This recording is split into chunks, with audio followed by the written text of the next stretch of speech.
Roger Scanlon with our national anthem. Nancy Faust at the organ, and we are at Comiskey Park as the Chicago White Sox have now won 6 in a row here at home and open up a 3-game series against the New York Yankees starting tonight. Tom's got our lineups.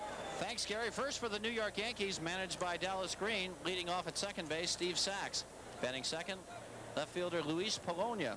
Don Mattingly will hit third and play first base. The cleanup man is the DH, Steve Balboni. Jesse Barfield is in right field hitting fifth. He's followed by third baseman Tom Brookins. Don Slaught catches, batting seventh. The 8th place hitter is shortstop Alvaro Espinoza, and batting ninth, center fielder Roberto Kelly. Pitching tonight for the Yankees is former Sox left-hander Dave LaPointe, 6-6 on the season with a 5.48 earned run average in 16 starts. And here's the lineup that LaPointe will be facing, given by manager Jeff Torborg of the White Sox. Leading off in center field, Dave Gallagher. Batting second baseman Fred Manrique. Harold Baines hits third and DHs. The cleanup man is right fielder Ivan Calderon. Carlton Fisk is the catcher, batting fifth. He's followed by third baseman Carlos Martinez. Danny Pasqua is in left field, batting seventh. The 8th place hitter is first baseman Russ Moorman, and batting ninth, shortstop Ozzie Guillen. Pitching tonight for the Sox is left-hander Steve Rosenberg. Steve is 2-5 with a 4.69 earned run average, appearing in his 25th ball game tonight and his 11th start. In 78 2/3 innings, Steve has given up 77 hits, 34 walks, 46 strikeouts on the year. American League hitting .260 against Steve. In his last start on the 9th against Kansas City, he got a no decision in 5 1/3 innings, giving up 4 hits, 4 runs, 4 walks, and 5 strikeouts. Got to stay away from that walk, because you can't walk one man per inning and expect to be successful in this league. Tonight's weather, the temperature is 79 degrees, wind out of the east at 7, and forecasters for cooling and breezy tonight. The umpires tonight at home plate, Larry Young. Jim Joyce is at first base. Crew chief Jim McKeon is the second base umpire, and at third base, our friend Ken Kaiser.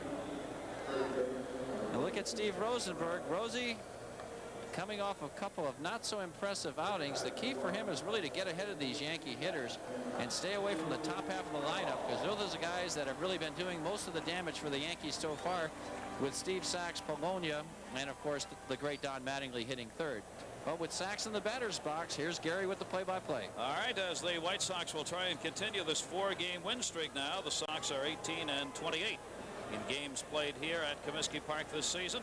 And here's one of the guys who has done a number on everybody this season, Steve Sachs. He is third in the league with that .327 batting average, and he has just torn up the Chicago White Sox, batting .457 against the White Sox this season.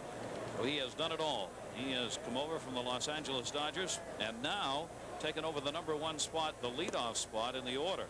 Originally they had him batting second in the order, but decided they needed some help up top, so Sachs has filled in there. This will be the 19th game that Sachs has batted in the first spot. And there you see the leaders, Puckett, Franco, Sachs, and Baines now back in the top 10 with his .315 batting average.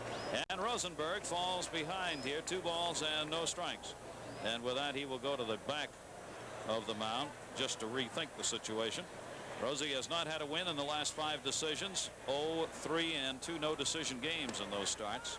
And he comes in with a strike right there to Sachs, 2 balls and 1 strike. Amazing what Sachs has done coming over. There's Luis Polonia waiting on deck, also coming over from the Oakland A's. I was going through this Yankee lineup, taking a look at their roster at the beginning of the year. My gosh, Sachs has got another base hit. That's a 5-game hit streak for him. Danny Pasqua on left will get it back in, and Sachs now just under .500 against the White Sox this season. He's hitting a ton against the Sox. Every time he's up there, he's hitting a line drive. Here Rosenberg tries to come inside because Sachs is very adept at hitting the pitch away from him. There you see Pasqua falling down, but man, did he get his hands in there. Short, quick swing right there. Steve Sachs has adapted to American League pitching a lot quicker than I thought he would. At 17 hits and 36 at-bats against the White Sox. Yeah, and the other outs seem like they're all line drives, too. Line drive outs. He's hit a ton against the White Sox. Here's Polonia. He's got a 6-game hit streak going, and these Yankees can run. They are third right now, or second now in the American League in stolen bases. Second to Kansas City. So we'll see whether or not Dallas Green has them running early. Rosenberg concerned enough to keep Sachs close over there, and Sachs talking to the first base umpire Jim Joyce about that last move. He thought Rosenberg may have had that front leg back a little bit and going to the plate. There's what Polonia's done during the hit streak that he's in. Polonia's a tough little out, I'll tell you. He doesn't take a whole lot of pitches, which make him not so hot in that number 2 spot in the order, but he can put the ball in play when he does swing. Talking about the Yankee roster, Polonia, of course, was with Oakland and came over in the Ricky Henderson deal. Sachs was on the roster, but in the offseason picked up from the Dodgers. There are the stolen base leaders. Henderson now of Oakland on top. Then S.B. White, you have Sachs, Guillen, and Kelly all in this game in the top 10. And that's why Rosenberg has so much concern right here, as he's going to hold Steve Sachs, who has picked up 27 stolen bases. He's been caught just 8 times. And right now he is the leader on this club. He and Kelly up over 20. Kelly's got 22. 0-1 count. And Polonia fouls it back. Belboni was not on the original roster. He's in there tonight. Barfield came over from Toronto after the season started. Brookins wasn't on the roster. Acquired from Detroit after he's let go there. Espinoza came up from the minor league level. They're all starting. Guerin, yeah. Look at Paliarulo. Phelps was here for the second half of last season. That's all. My goodness. Slot was here last year, as was Wayne Tollison. My goodness.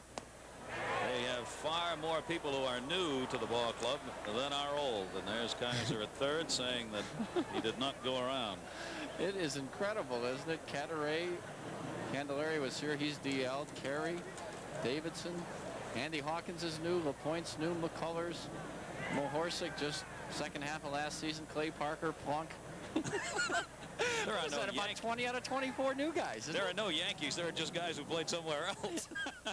There is no such thing as a Yankee, as a born Yankee. You don't want to say that too loud around New York, because of all the things that are driving Yankee fans crazy, that's one of them, boy. They have a hard time identifying with anybody anymore. After all those years of Maris and Mantle and the great names. That one's lined to left field. Pasqua's got a shot at this one. Then he's got it. One away. Sachs goes back to first base. Oh, good jump on the ball by Danny Pasqua right there, taking a possible extra base hit away from Luis Polonia. Good, nice piece of hitting. I'll tell you, Polonia hangs in there nicely against left-handed pitchers. Hits it sharply right at Pasqua. What is he hitting against lefties? Which one? Polonia? Yeah, Polonia. 222. 222? Yeah. Good contact there, though. Now Don Mattingly. As the Yankees progress, it's because primarily of this guy right here. He is one of those Yankees that the fans can identify with in New York. Don Mattingly is up the average, 12 home runs for him now and 60 RBIs. Got off to a very slow start this season. The first 32 games he hit 226. The last 56 games he's hitting 353.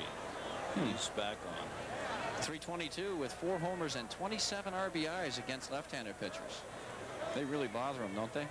Yeah. He has not been bothered by many pitchers over his career, left, right, or down the middle. It doesn't matter very much.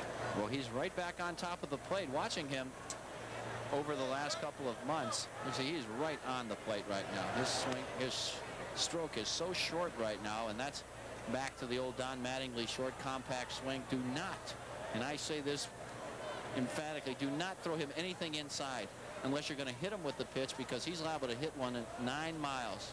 Great inner half of the plate hitter. 6-year veteran Mattingly, now 28 years old, entered this season with a .327 lifetime batting average. And he's got it going back up there again right now as he puts that one to left. Danny Pasqua's got a busy first inning. 2 down. Sachs goes back to first. Sachs had his single to left. Polonia and Mattingly fly out to left. 2 down. Defensively, the Sox have Pasqua, Gallagher, and Calderon in the outfield. Martinez, Guillen, Manrique, and Moorman at first base. And Rosenberg and Fisk the battery. That's where you got to pitch Mattingly. If you're going to try and get him out, he's going to hit the ball. He's not going to strike out. He's only struck out 12 times this year. But keep the ball away, play him away, and see if he can line out to the left fielder all night.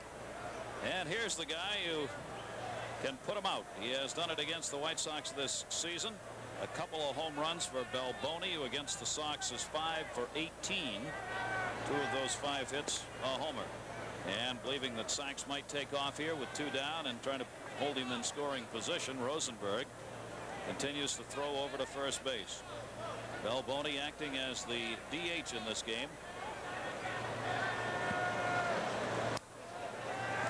And Rosenberg misses down low with it. 1 ball, no strikes. 2 down. Yankee base coaches, former manager of the Phillies, Lee Eover at third, former manager, Cleveland Indians, Pat Corrales at first. And Lee Eover, of course, with the Cubs, too. Corrales manage anywhere else? Yeah, Texas. Texas. Yeah. Frank Howard, he's a former manager. He's in the dugout in case they get in a fight. George Steinbrenner likes to keep them lined up. Oh, boy. But it won't bother Dallas Green. No. He is in charge. Believe me. Balboni with a 1-1 count. Sachs at first base. And that's to left field. Pasco was going to have all 3 putouts, and he handled a single. So Danny can take the rest of the night off. That's as much as a left fielder gets in a game anytime. No runs, 1 hit and 1 left on. Yankees don't score. Sox coming up. White Sox coming up in the bottom half of the first inning. Gallagher, Manrique, and Baines will be up against Dave LaPointe. One of the Sox favorites last year. We missed Dave LaPointe, just coming off the disabled list, making his first start since then. Dave is only 6-6 on the year with a 5.48 earned run average, so he hasn't been pitching very well, but he's had some soreness in that shoulder, making his 17th start tonight. And the American League is hitting .306 against him, Gary, so they've been putting the ball into play hard against Dave LaPointe so far this year. He throws a fastball below average major league speed with movement. Best pitch is a changeup. And he starts Dave Gallagher off with a pitch down low for a ball. Now LaPointe is just being activated here for this game. So he's just getting back into playing action here. So we'll see what it looks like for him. You see his last start was on June 29th. Yeah, you really can't judge much from that performance. 4 in the 3rd inning, gave up 8 hits and 4 earned runs. Won't strike out many, but he won't walk any either. Gallagher's going to have a base hit to center field. Roberto Kelly will play that one. And Dave Gallagher's got a .390 batting average coming into this game against the Yankees. Starts out with a base hit. Both these clubs have torn up the others pitching on the season. No doubt about it. There's that changeup by Dave LaPointe. It's a good one, good location. Dave Gallagher does not put the ball in play hard, but it's just in front of Roberto Kelly. Hit on the end of the bat.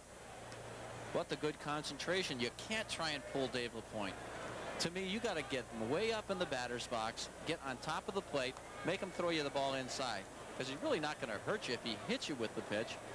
And plus, the changeup, which is his out pitch, will not have that big an effect on you. See how the Sox attack him. Manrique in the lineup against the left-hander. And batting in the number 2 spot. Moves the hands up as though to bunt. Takes it for a ball.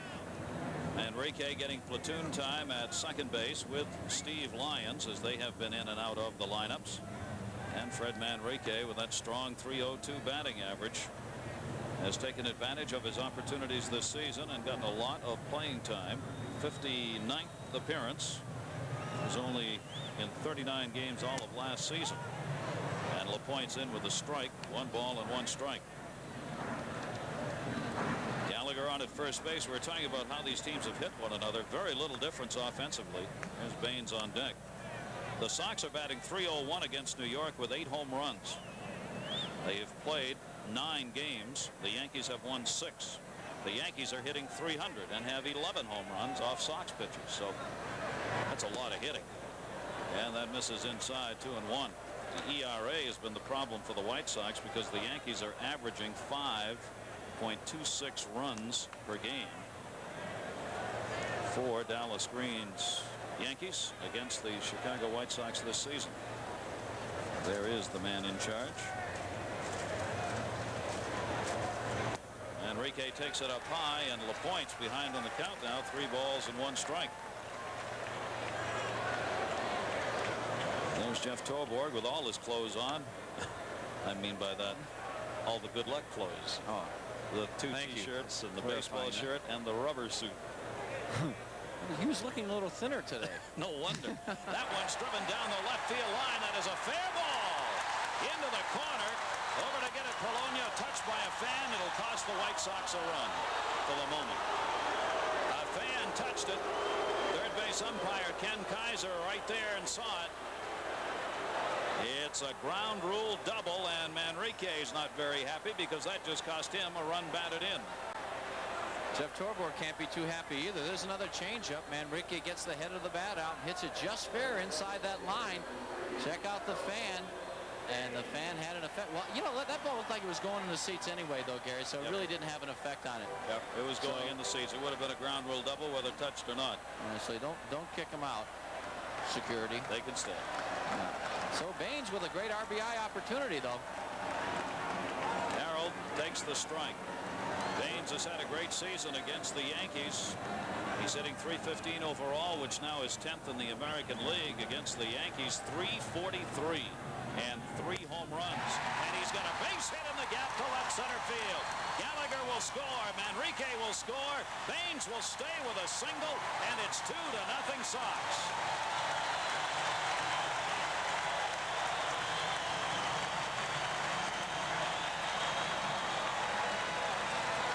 Well, you know, left-handers coming into this ball game, Gary, are hitting .319 against Dave LaPointe. So he doesn't really have that out pitch against lefty, since his best pitch is that changeup that will move into the left-handed hitter. There you see a curveball. Harold goes right down and get it. Pitches down and away, and he lashes it into left center field. A good play by Roberto Kelly there to keep him to a single. But the Sox jump out ahead once again, 2-0. Harold Baines with a hit. Calderon to center field. Kelly's underneath this one. He's got it, and there's the first out of the inning. Calderon flying out. Baines back to first base. One away with Fisk coming up. Here's the defense for the Yankees. Polonia, Kelly, and Barfield in the outfield. Brookins, Espinoza, Saxon, Mattingly around the horn, and the battery of Dave LaPointe and Don Slaught. And here's Pudge. 1,999. That's where he's at. He's so tired of hearing that already. He can't believe it. He wants that 2,000th hit in the worst way just to get it done with. And he wants it right now. He went 0 for 4 in the ball game yesterday. Fisk just one shy of that magic number, and the fans know it. They're on the edge of the seat waiting to see. And it misses inside from the point. Ball 1. So here we go again.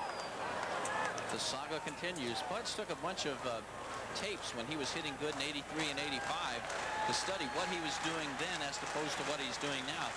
Tells me that he was using his legs to hit more back then, a la Don Mattingly.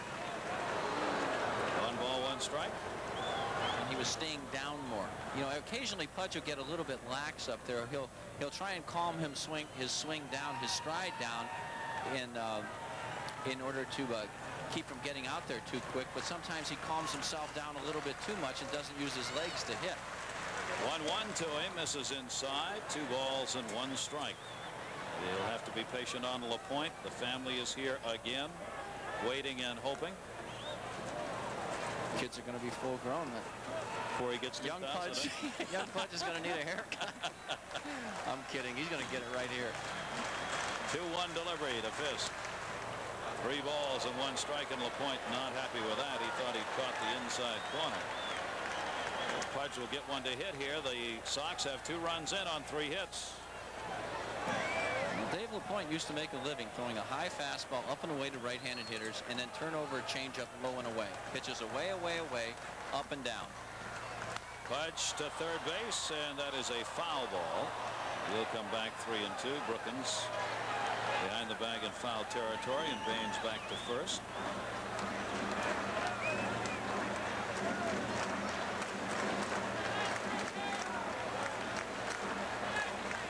Once he gets this hit, he'll probably hit 400 the rest of the season. It'll be so much fun after.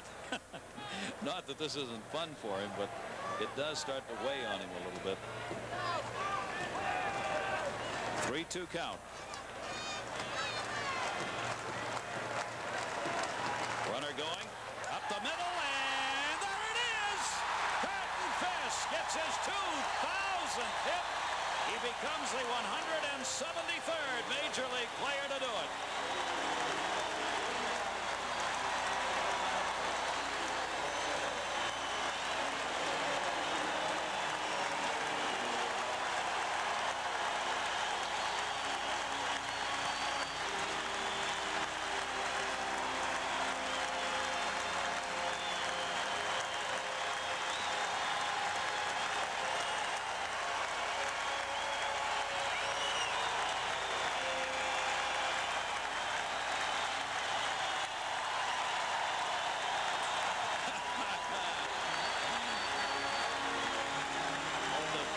Just do it, son.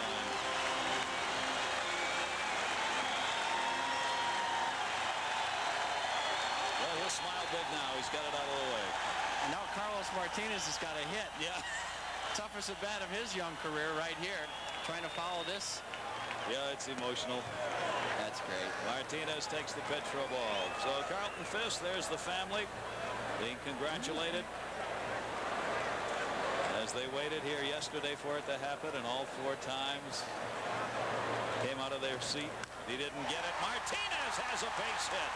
Baines will score. Pudge will stop at second. It's a 3-0 Chicago lead. Martinez gets his 15th run batted in.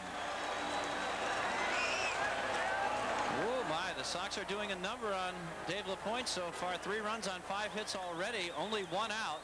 Billy Connors, the pitching coach, on his way out to the mound. And they're going to talk things over. Dave has been getting that changeup up in the strike. So the pitch that Fisk hit was up out over the plate. It was a 3-2 count. He threw his best pitch was the changeup, but it was up and away, and Pudge was able to knock it into center field for that hit number 2,000. Let's check it out one more time. The pitch is the changeup. See, he turns the ball over. Pudge stays with that one nicely. A 1 hop. LaPointe, Sachs, Espinoza all trying for it. Can't come up with it. Baines, good base running there. Goes to third base. And there's the swing. Pudge has hit a lot of balls harder than that, but I'm sure he wanted that hit about as much as any he's gotten. And there's the reaction. Young Pudge. Casey, he's big as most major leaguers right now. What is he, a junior in high school? Junior in high school. And, of course, Linda, Carlin, and Casey. Danny Pasqua. So the history is made here, and Dave LaPointe just off the DL with that tendonitis in the left shoulder, getting racked around. 3 runs on 5 hits. 2 no-decision games before he went on the DL June 29th. Pitched for only 4 1/3 in each of those games. Pasqua, slow roller. That's going to be a base hit. Brookins has no play, and the bases are loaded. Danny Pasqua gets an infield single. And Dave LaPointe knows what a long inning's all about. He's been there before, and these things happen in those innings. I'll tell you what, you couldn't throw the ball in a more perfect spot right here. Looks like a perfect bunt. Brookins, just stick it in your pocket. You got no chance.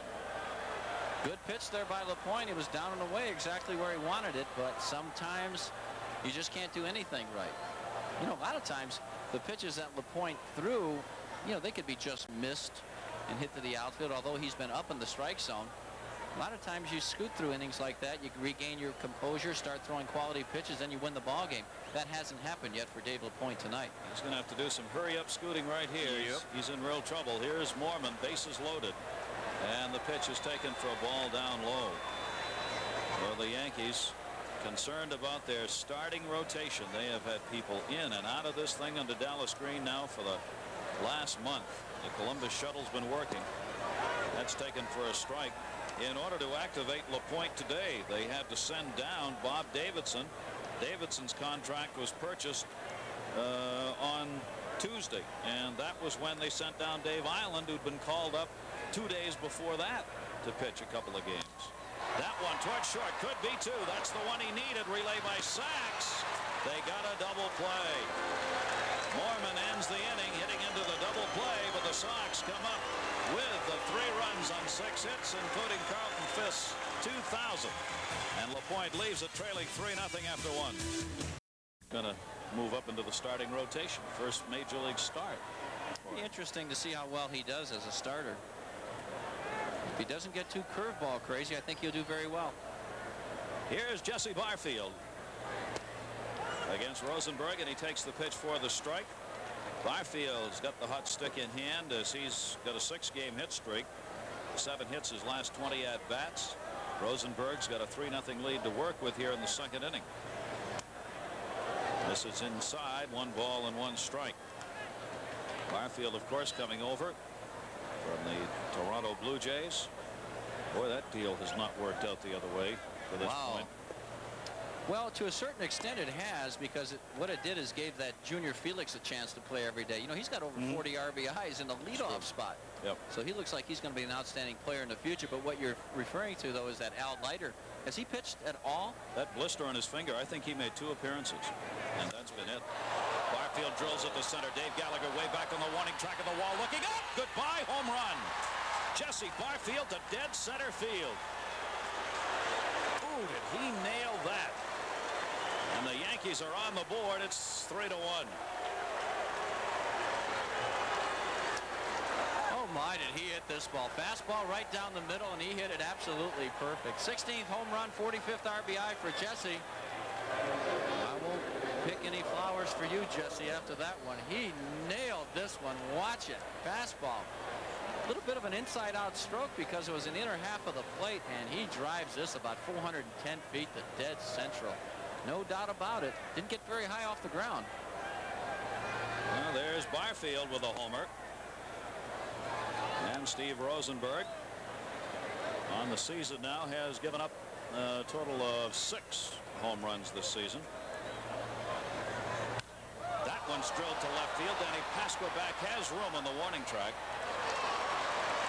And Brookins takes the ball deep. Pasqua's got 4 putouts. All the outs have been hit in the air now, too. Every ball has been hit in the air off Rosenberg. He's going to have to make a few pitches down, especially with this breaking ball, to keep the Yankee hitters a bit off stride, but they're taking good cuts at him. Every guy's had a good swing so far. And here's Don Slaught, the catcher, with 1 away and nobody on. Slaught, right-handed hitter, 5 home runs himself and 30 RBIs. Well, I'll tell you, these 2 teams getting together, it's been nothing but hit central. They're the 2 leading hitting teams in the American League now. Well, actually, we're tied for 3rd, and the Yankees are tied for 1st with Minnesota at 272. Ironic thing about the Yankees, the opposition's hitting 284 against their pitchers. That's a lot. There have been lots of pitchers. Yes. They've gone through which ones are we supposed to consider? About everybody in the organization has pitched for the Yankees at one time or other this season. Slaught fouls that one back. And the count now goes to 2 strikes on him. Yankee pitching staff is 12th in ERA at 4.56. Chicago's last at 4.72.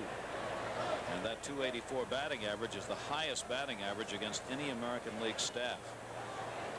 I guess that figures in we're going to have slugfest when these 2 teams get together. Well, I'll tell you what, it sure does. Opposition hitting against the White Sox staff is 273. 1 ball, 2 strikes. Here's Don Slaught. Now here's a guy you got to pitch up. Their final, Blue Jays beat the Angels in the first of a doubleheader. 4th straight. Ooh, big loss for California.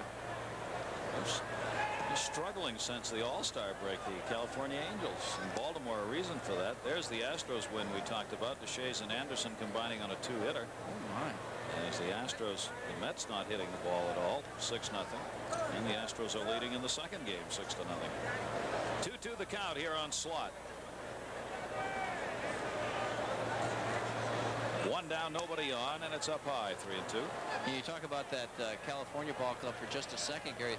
The controversial call that was made in Baltimore giving the Orioles a win on Saturday night was made by Ken Kaiser, and he's on this crew that we have here tonight. He's probably not a real good mood. No. Kenny. That one to left field. Do you believe this? Danny Pasqua's got another one. Pasqua's caught all the outs. Nobody else has had an assist or anything else. That's 5 fly balls to left field. And Danny Pasqua gets 2 this inning. Well, Danny Pasqua's certainly playing these guys in the right position, that's for sure. They're all taking good swings, though. I'll tell you one thing, 4 of them have been line drives, and of course Brookins almost took him out of there a batter ago. Here's Pudge giving him a pitching lesson. Got to keep the ball down a little bit better than that, Stevie.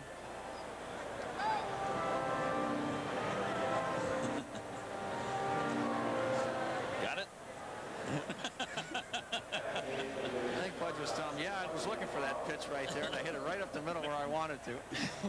That's why Jeff Torberg's so happy to have this guy behind the plate. When he goes out to talk to on the mound, people listen. That's right. It's like E.F. Hutton coming out there. Right. See how deafening the crowd was even listening. They were quiet at that. Wanted to overhear. Alvaro Espinoza, the shortstop of the Yankees. 4 hits in his last 13 times to the plate. Pushed the average up near 270. Takes it outside for a ball. Wells got the win in that game for Toronto. Jim Abbott lost it. He's 8-6 now. Henke had his 6th save. No home runs in that. The California Angels got 2 in the first inning of the second game. They lead 2-0 just in the first inning. Pete Incaviglia's had a grand slam home run, the 3rd of his career for the Texas Rangers against Boston. Jeff Gardner, starting for the Red Sox, gave it up. That was in the first inning. It's 4-0 Texas over the Red Sox. Wow. He's been hot. Inky's got 3 home runs in the last couple days after not hitting one since May. Yeah. And Bobby put him on the bench. Valentine put him on the bench. Says, "Listen, Inky, you're stinky. you're gonna Heard something like that. Sit a while." Yeah. Sometimes that works. You get the attention, as they say. Yeah. 2-1 count on Espinoza with 2 down. Nobody on. It's a 3-1 game. Sox on top. Just in the top half of the second inning. That National League score, Houston's Jim Deshaies winning at 9-4. Ron Darling of the Mets the loser. And in the second game, Houston got 6 runs in the second inning, including a Glenn Davis home run, his 18th. And there's a walk. Well, that puts the base runner on. And it'll bring up the number 9 hitter, Roberto Kelly. Well, there you see Steve Rosenberg's had some trouble with the walks in his last couple of outings. Those walks really hurt.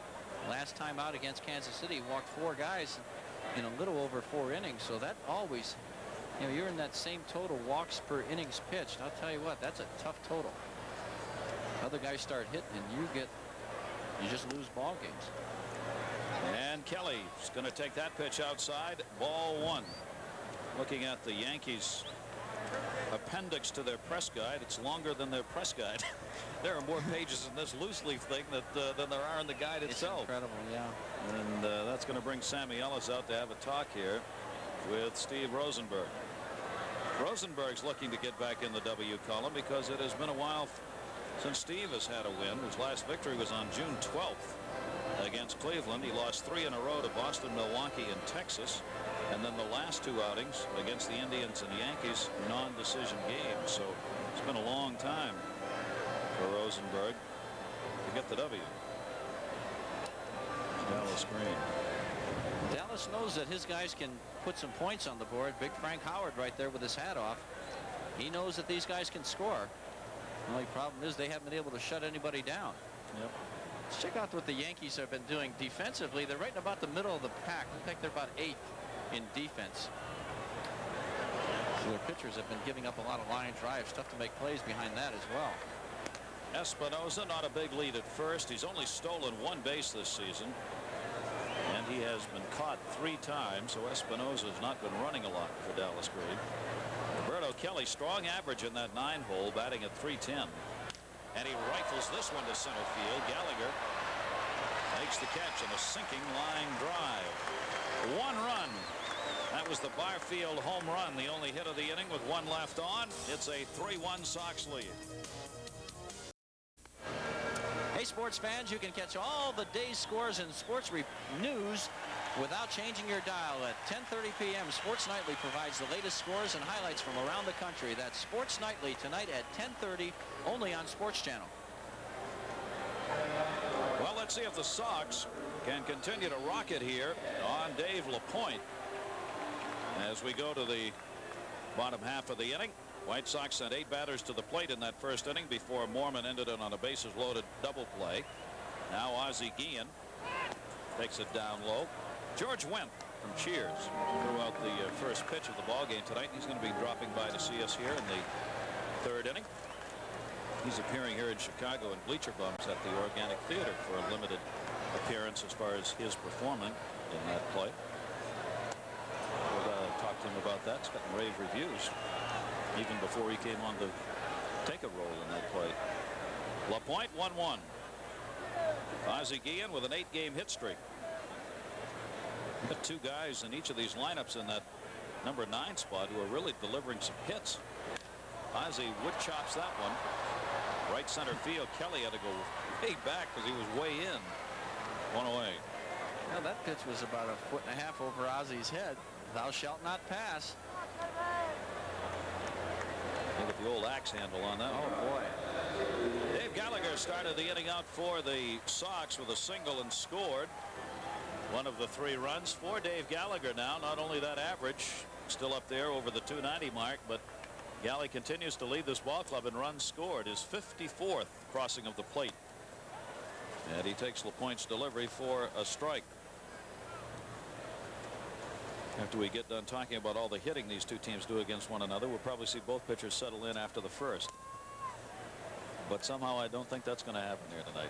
Well, you just don't know. Both of the guys have been pitching up a lot around belt high, and they have been rocketed.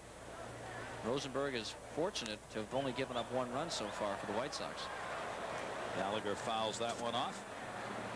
You know, LaPointe was one of those guys too last year, Gary, even when he was pitching for the White Sox, that if he got past the first and second inning, his middle innings were very, very strong. Then he got tired at the end. But the first inning was generally weak for him. He just couldn't find that changeup a lot of times.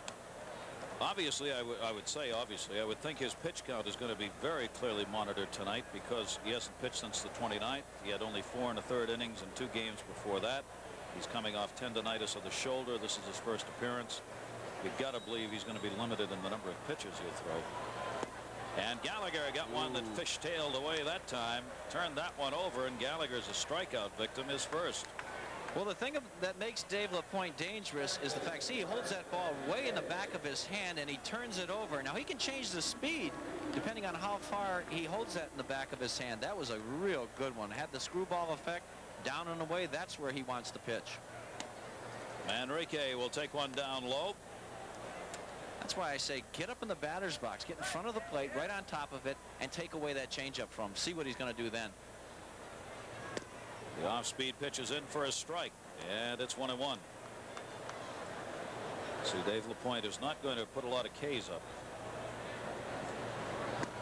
But he doesn't have to when he's on, because he'll move the ball around enough so that the hitter's timing is off and nobody gets the ball very hard. Yeah, and he'll throw some ground balls, and he'll pitch some quick games, too.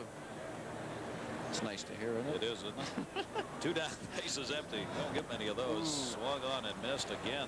Yeah, he's off speed. He's starting to find that changeup. You can feel it. You can almost sense it, because the last one to Manrique, and certainly the one he struck Gallagher out on, those were his aces. 2-2 the count, 2 down. Freddie now with 5 for 19 against the Yankees. And that one towards short. Espinosa makes the play, and that will do it. 1-2-3 inning. You know what? 3 runs, 6 hits in the first. LaPointe comes back and gets all 3 of the Sox in the second. 3-1 lead. Well, we promised you that George Wendt would be coming by from Cheers, of course. And welcome to the ballpark. Thanks. How you doing? I'm all right. Yeah, except for the broken leg you got there. I'm all right from the waist up. I'm okay. Oh, wait a minute. Is this a replay? This is the form. This is the form. Notice the cast I'm in. Are you endorsing the same company as Bo Jackson? Look. That was sending a message to the Yankee dugout that little chin music was in store. I like it. It was hard. The last one I tried to, I did a Yankee game last year, actually, and I tried to get into the press box. I was aiming for you, actually. Oh. You should have hit me. Sox will lead it off. Polonia and Mattingly here at the top of the order. We'll get George to tell us what he's doing here in Chicago, other than just watching the game. Well, I am here to do perhaps the biggest stretch of my career as an actor. I have to play a Cub fan night after night, 8 shows a week at the Organic Theater Company in a production of Bleacher Bums. It's got to kill you, doesn't it? It is. But the things I do for my craft. You know. Big White Sox fan. Yeah. Oh, yeah. Yeah. It's gotten rave reviews, the play has. Yeah. It's a really cute, funny play, and it's not so much about the Cubs as about loyalty and optimism. And in that respect, I think Sox fans are more Cub fans than Cub fans, if you know what I mean. Huh? Oh, like it. Really well put right there. Yeah. No, it's true. Yeah. I think Southsiders ought to come out and see this show and not be psyched out by the fact that it's 2 blocks from Wrigley Field and it concerns the Cubs. I'm a Southsider. I'm playing, you know, one of the central roles of the play. It's kosher. It's cool. Come on down. How long are you? Who knows? You know, it's a ball game. The Cubs just might lose. Ooh, is that possible? You never know. It's You're a ball in the game. play. It's guaranteed. It's a ball game. 3-1 pitch and Sachs to right field.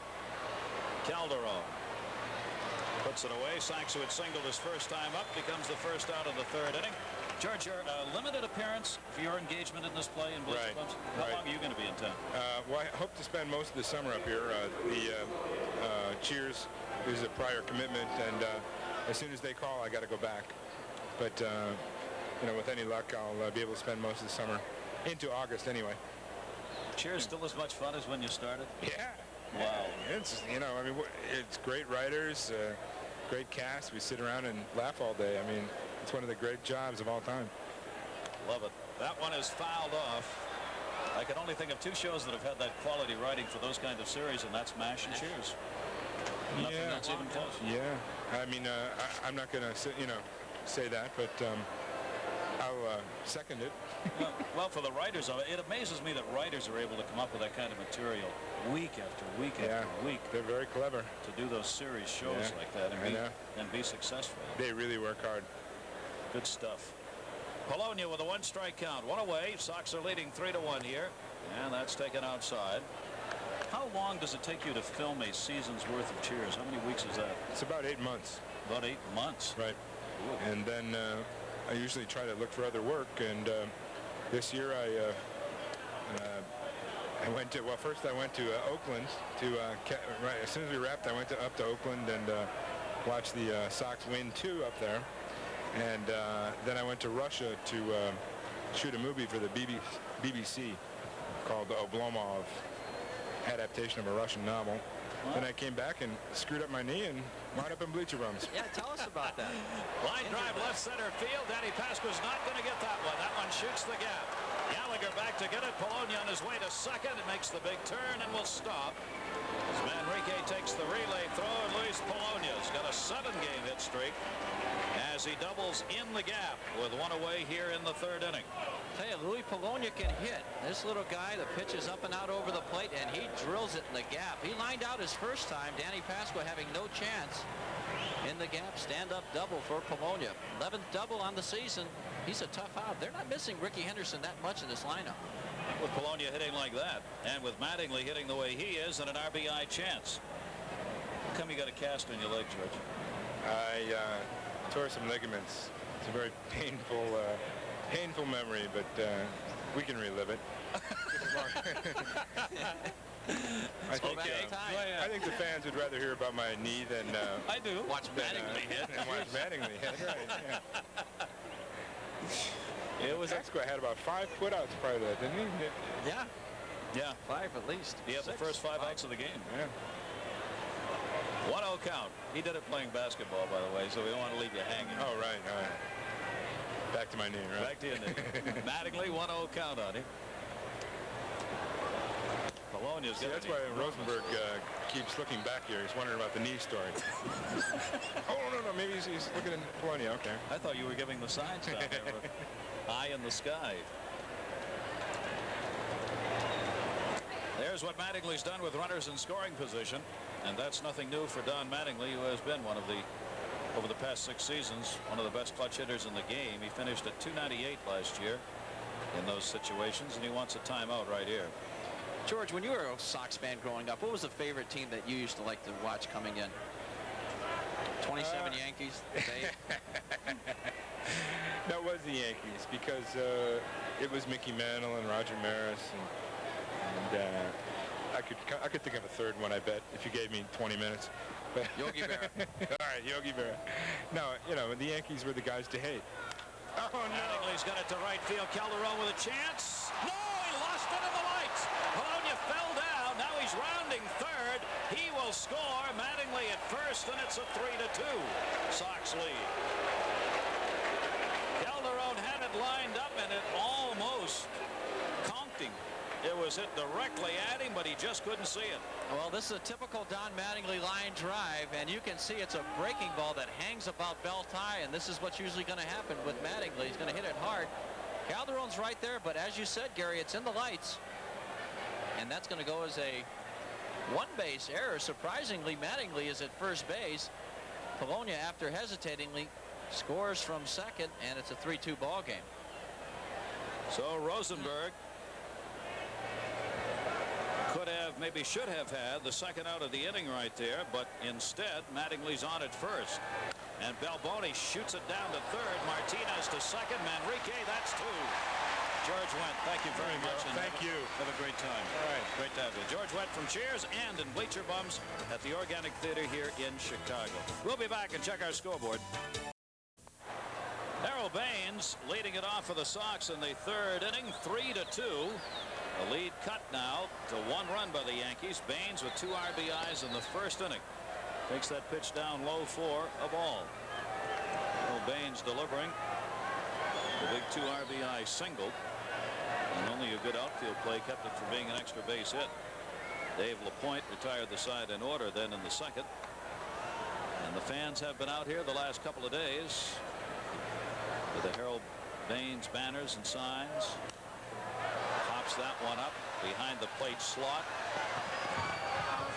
Not enough room. A couple of rows back. Fans making their feelings known as continued rumors about a possible deal regarding the Yankees. Everybody likes Harold Baines, even the Batman. Pretty good sign right there. That's a great drawing there. Yeah. Baines has a 1-2 count. 318 back in the top 10 for Harold. That one towards second base. Sacks over to get it. And makes the put up, 1 away.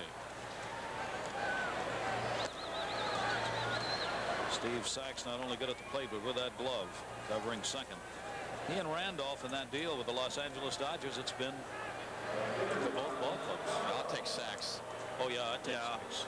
No question about it. I think Willie Randolph has done a nice job for the Dodgers. Of course, Yankees much more of an offensive force right now. Dodgers absolutely Zippo from an offensive standpoint. Sachs has a lot of years left, though. A lot of years.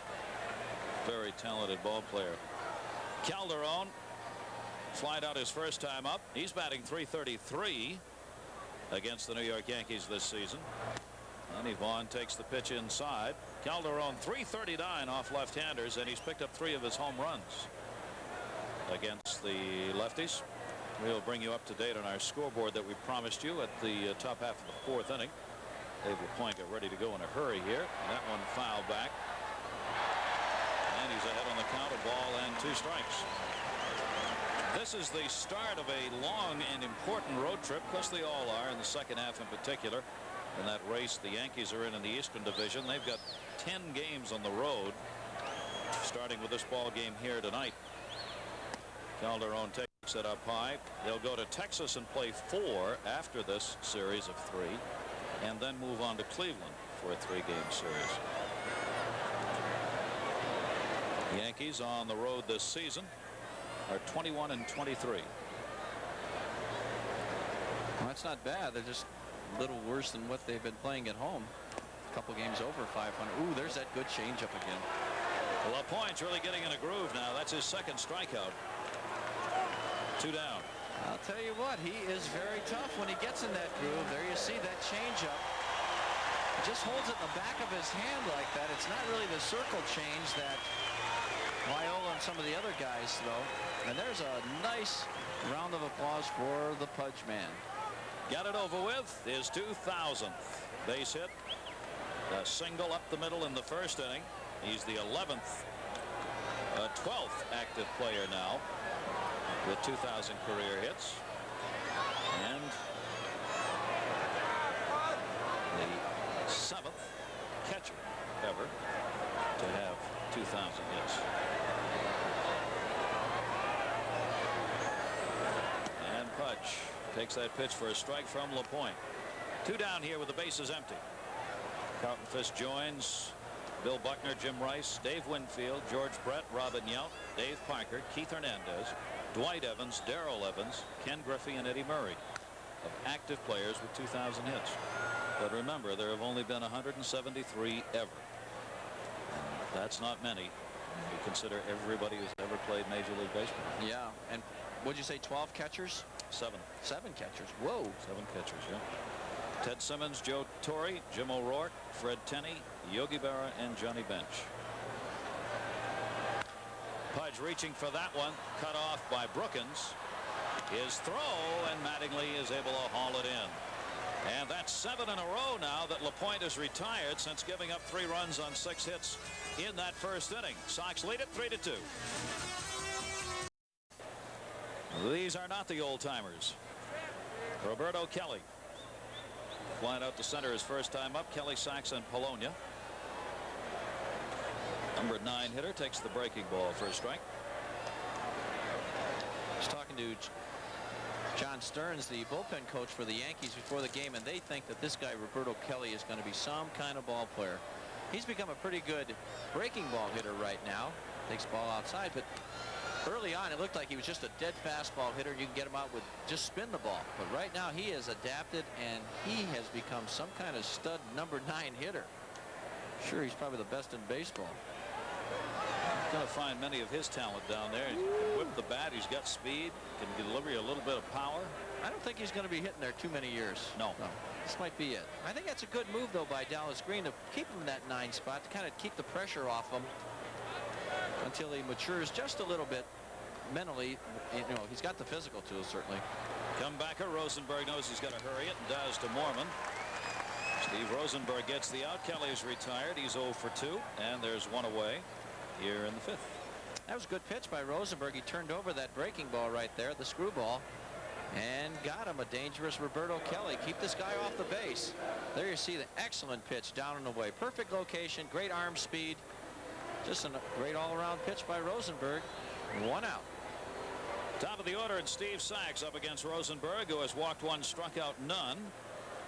And giving up the 5 hits in the game. The Yankees scored on Barfield's leadoff homer in the 2nd inning, and then got another one in the 3rd on an error in that inning. It allowed the run to score, and that's taken for a strike. Sachs now has hit safely in 5 with that single in the 1st. His average now at .328. Puckett and Franco, the only 2 in the league who have a better batting average than does Steve Sachs. .328 as he stands in. You know, he hit .330 1 year for the Dodgers, so that's not foreign ground for him. To short, Ozzie in the running throw, and Sachs is gone. 2 down. Hey, Sox fans, Sky Suites are another great way to enjoy a White Sox game with a group of friends or clients. Single game suites are available and include 18 tickets, fabulous food and beverages, and parking passes. For more information, call the White Sox at 924-1000. And while we have a second, I'd like to say hi to all my friends at Bridgeport Travel who are listening today. Great White Sox fans, just down the street. Free trip or what? No. No. Oh, okay. Maybe. Yeah, later. Free trip. Is that what you think of? Luis Polonia. The last thing I want to do on a day off is travel, believe me. Polonia's hitting at .294. Looks a little different than he did when he was with the Oakland A's. Yeah, the dreadlocks are gone. Yeah. There's nothing hanging down the back of the helmet. I have a feeling that had something to do with the owner of the New York Yankees. And maybe their skipper. Yes. He does look a lot different. Polonia, since coming over to the Yankees, 20th game for him. He's hitting .308. He was batting .292. He's batting .292 overall coming into this game. So Polonia's done a good job since being acquired from the Oakland A's. 4 doubles, a home run, 13 RBIs with the Yankees. Allows Sachs to hit first and Polonia second. And he fouls that one off. 1 ball, 2 strikes. Not to take anything away from Ricky Henderson, but this kid's a good ball player. This kid's a terrific player, as a matter of fact, an offensive threat all the way. He's got some pop. He doesn't have home run power right now, but he's got extra base power. As you saw his last time up, he can hit the ball in the gap and scoot. Doubles and triples. Get on there for Mattingly. That's his job. 24 years old. Grounds at the first. Mormon will has an easy time of this one. Walks over to the bag in a good inning for Rosenberg. 3 ground balls in the 5th inning, and the Yankees are gone as the Sox leading it 3-2. This copyrighted broadcast is presented by the authority of the Chicago White Sox for the entertainment and non-commercial use of our audience. Any reproduction or other use of this program without the express written consent of the Chicago White Sox and Sports Channel Chicago is prohibited. John Wayne had a hurry on that one, didn't he? Ozzie Guillen leading it off as we go to the 5th inning. The White Sox got their 3 runs in the 1st. Gallagher singled. Manrique doubled. Baines had a 2 RBI single. And Martinez followed up in that inning later with another single and an RBI. All 3 runs, all 6 hits, and all the base runners were in the 1st. Nobody's been on since. Ian flied out his first time up. Dave LaPointe got out of that 1st inning on a ground ball double play. And after that, nobody's been on for the Sox here. And Guillen's going to make him throw a couple. 2 balls and 1 strike. 4-game win streak for the Sox. 6 in a row that they've won here at home. And he fed him the off-speed stuff, and it's foul. 2 balls and 2 strikes. And both these pitchers have really benefited by that double play. LaPointe was really the most important. That 1st inning, I think if that ball that Mormon hit, which is hit very hard, gets through, he's out of the ball game. That's 5 runs, and the Sox are well on their way to a rout. But the big play was made, and he's really settled down. Ozzie Guillen to left field. In close was Polonia, but he's got enough speed to back up and haul it in, and Guillen's out of there. 1 down. Look at the size of that glove. Looks like, look at that glove. Looks like he's wearing 2 gloves out there. I thought Brett Butler had a long-fingered glove. Looks like one of those highlight things, doesn't it? The trough. Whatever those things are. Yeah, that's right. That's an enormous glove. He's not a very big guy, so it looks bigger on him. 1 down. There is a limit, as you may know, on the length of leather you can have on gloves. Is there? Yeah, there is. I know I've heard of the rule, but has it ever been enforced? I've never seen an umpire go out to an outfield and say, "Wait, let me check your glove here, buddy." If I saw that one, I might want to measure that glove. Yeah, that's the longest glove I've ever seen. Yeah, check your gloves here, partner. 1 away. Gallagher hitting .293. Single in the 1st and struck out. Yeah, you see the length of that thing. That's a lot of leather. Catch fish in that. You got 4 or 5 balls in there, wouldn't even know it. Called strike. 2 balls and 1 strike. You know, that would really have its advantages, especially if you're making a tough play, reaching, diving for a ball. But if you're trying to make a throw, it's tough to get that ball out of there sometime. Look at this. Oh, luck. Well, Gallagher had the wrong spin on that one, didn't he? How much does Dave Mattingly make? Don Mattingly? Don, I'm sorry. How does he make? How much does he make? What's he, $1 million? $2 million? Oh, $2 million at least. Yeah. Dave Gallagher and Don Mattingly tied now with 110 hits each. See? Well, Mattingly has gotten, what, 200 hits a year for the last 5 years. Lou Gehrig type numbers, too, so. Yep. Maybe Dave would be very happy to take a salary. Paychecks, yeah. I'm sure. Hey, put a couple of those years together. If Gallagher continued to play the way he is right now on a consistent basis, it's just that it's almost like nobody can believe it. Gallagher towards second. Sachs is there. And there are 2 down. And Sports Channel would like to welcome its affiliate Continental Cablevision and their subscribers in Buffalo Grove and Hoffman Estates. Check it out. Here's a jam shot right here. LaPointe cut this fastball right on the hands of Gallagher. Dave's really mixing the ball up a little bit more, throwing a few more fastballs in quality locations like right there, in on the hands of the hitters. Manrique rifles that one off. Look out into the crowd. Those sizzling line drives about 2 feet off the ground. Freddie batting at .305 as he stands in here with 2 down and nobody on. LaPointe trying to retire the side in order for the 4th consecutive inning. He has retired 12 in a row as he faces Manrique right here. 3-2. Sox leading. They've out hit the Yanks 6-5. Popped him up to second. 14 in a row retired. The Sox are gone 1-2-3 as Dave LaPointe marches through the middle of this ball game. Still a one-run lead for the Sox. 3-2. Sox on top as we go to the top of the 6th inning. Interesting note, Yankees had out today, as you see some of the folks on hand here at Comiskey Park. 48 years ago today, Joe DiMaggio's 56-game hit streak was ended at Cleveland's Municipal Stadium. Lou Boudreau made that fielding, the last fielding play that was the final out for Joe DiMaggio that ended that 56-game hit streak. Hit .408 during those 56 games. I believe that. Yeah, and to me, that's still the most amazing record in baseball. That's unbelievable. For a season. That's tough. What consistency. Joe D. And here's Mattingly, who takes the pitch for a strike. Our very close personal friend, Joe D. Yes. And what did he do during his career? He struck out less times than he hit home runs, wasn't it? I heard he struck out, I think it was more, but if I remember the number, it was 8. He had 8 more strikeouts than he had home runs. Now think about that. And that's unbelievable. Anyone would have done that. Yeah. You talk about a contact hitter. With power. With power. Right-hander in Yankee Stadium. He lost a few homers there, too. Mattingly puts this one in the gap to left center. Danny Pasqua's going to get there. Oh, my. Mattingly's 0 for 3 as Danny continues his busy night in left. Yeah, he's 0 for 3 all right with 3 frozen ropes.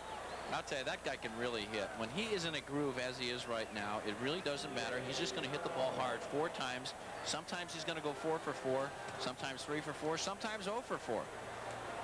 But he is just going to nail it every time up there. Steve Balboni. That's 6 putouts now for Danny Pasqua in left field. The major league record for a left fielder putouts in a game is 11. And who has it? I don't know. It's Willie Horton, isn't it? Is it Willie Horton? I think I saw that someplace. Why would it be Willie Horton? Well, it always would be. So, in those kind of statistics, it's always some strange situation. Yeah, they were looking for Willie, I think, when he was out there. Trying to hit the ball to him. He's not here tonight, is he?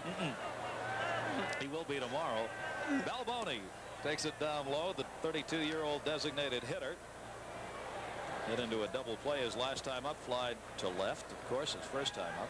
Because I've been beat up by guys a lot smaller than Willie Horton. Make sure they're slow. Swung on and missed. And there's the big Balboni cut. 1 ball and 2 strikes. He takes a rip, doesn't he? He's become a pretty good hitter, too. He's more of a contact guy. He's hitting .251 on the year, but his strikeouts are way down from what they were. He was right there with guys like Deere, 1 out of every 3 times at bat. Inky. He's cut that down. Check swing on that one. Over by Dallas Green in the Yankee dugout. 36 strikeouts, 165 at bats. What is that? About 1 every 4.5 times at a plate, which is not that bad for him. And he's a power guy. Good offensive numbers, 11 homers and 35 RBIs in a limited duty against lefties. He's paid to hit home runs. And takes that one outside. He had a home run off Don Paul earlier this season. The Yankees lead the season series 6-3, coming into the final 3 games that these teams will play this season. This is the last time the Sox play the Yankees this year. Fouled off again by Balboni. Here at Chicago in the 3 previous games that were played here, the Yankees won 7-5 and 5-2. Behind Eric King, the White Sox had a 6-2 win. Last meeting between these 2 clubs was a 10-7 victory on June 22nd at Yankee Stadium by the Yankees. 2-2 count, 1 away. Balboni under it, left center field, Gallagher. Had to push Pasqua off. You wanted to make sure Danny didn't get over. Danny's used to catching them all. Stay away now. This one's mine. Now Danny may be thinking about that record right now. I'm sure Danny would just as soon have somebody else make a couple of catches. 2 away. Chicago Baseball Cancer Charities Women's Board will present an evening of stars, a night at the races Saturday. July 29, Sportsman's Park. It benefits the cancer research and treatment programs at Northwestern Memorial. Starts at 7, will go to midnight. Many Chicago sports celebrities and their wives will be on hand. It is dinner, dancing, and at the track. For information, call 908-2033. Jesse Barfield with a home run in this game off Rosenberg. Takes the pitch down low for a ball. With that home run that he picked up, number 16, he's now 8th. There you see the leaders, Deere, then Jackson and McGriff. Inside for a ball. 2 balls and no strikes. Barfield certainly adding to the numbers. 2 down, nobody on here, and he's 2 for 2 with a home run and a single there tonight. He has not hit particularly well against the Sox this season. 5 hits in 22 times up, but he's doing all right here tonight. And Rosenberg, this is down low with that one. 3 balls and no strikes.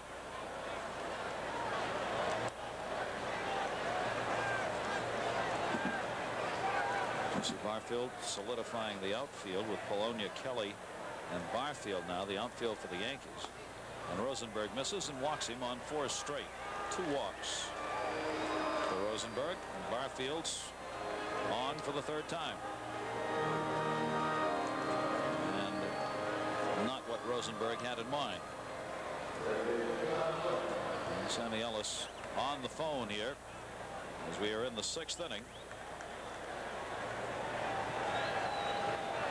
Speaking of being on the phone, do you have a number? Let me call, please. Here's Brookins, and he takes the pitch for a strike. Tom Brookins coming over from the Detroit Tigers. Charlie Hudson, pitcher involved in that deal that brought the veteran Brookins to play at 3rd base. Tagliarulo has really struggled the first half of the season for the Yankees at 3rd. Injury problems for him and never got the bat going. That's been tough for him. So Hillegas in the pen for the Sox.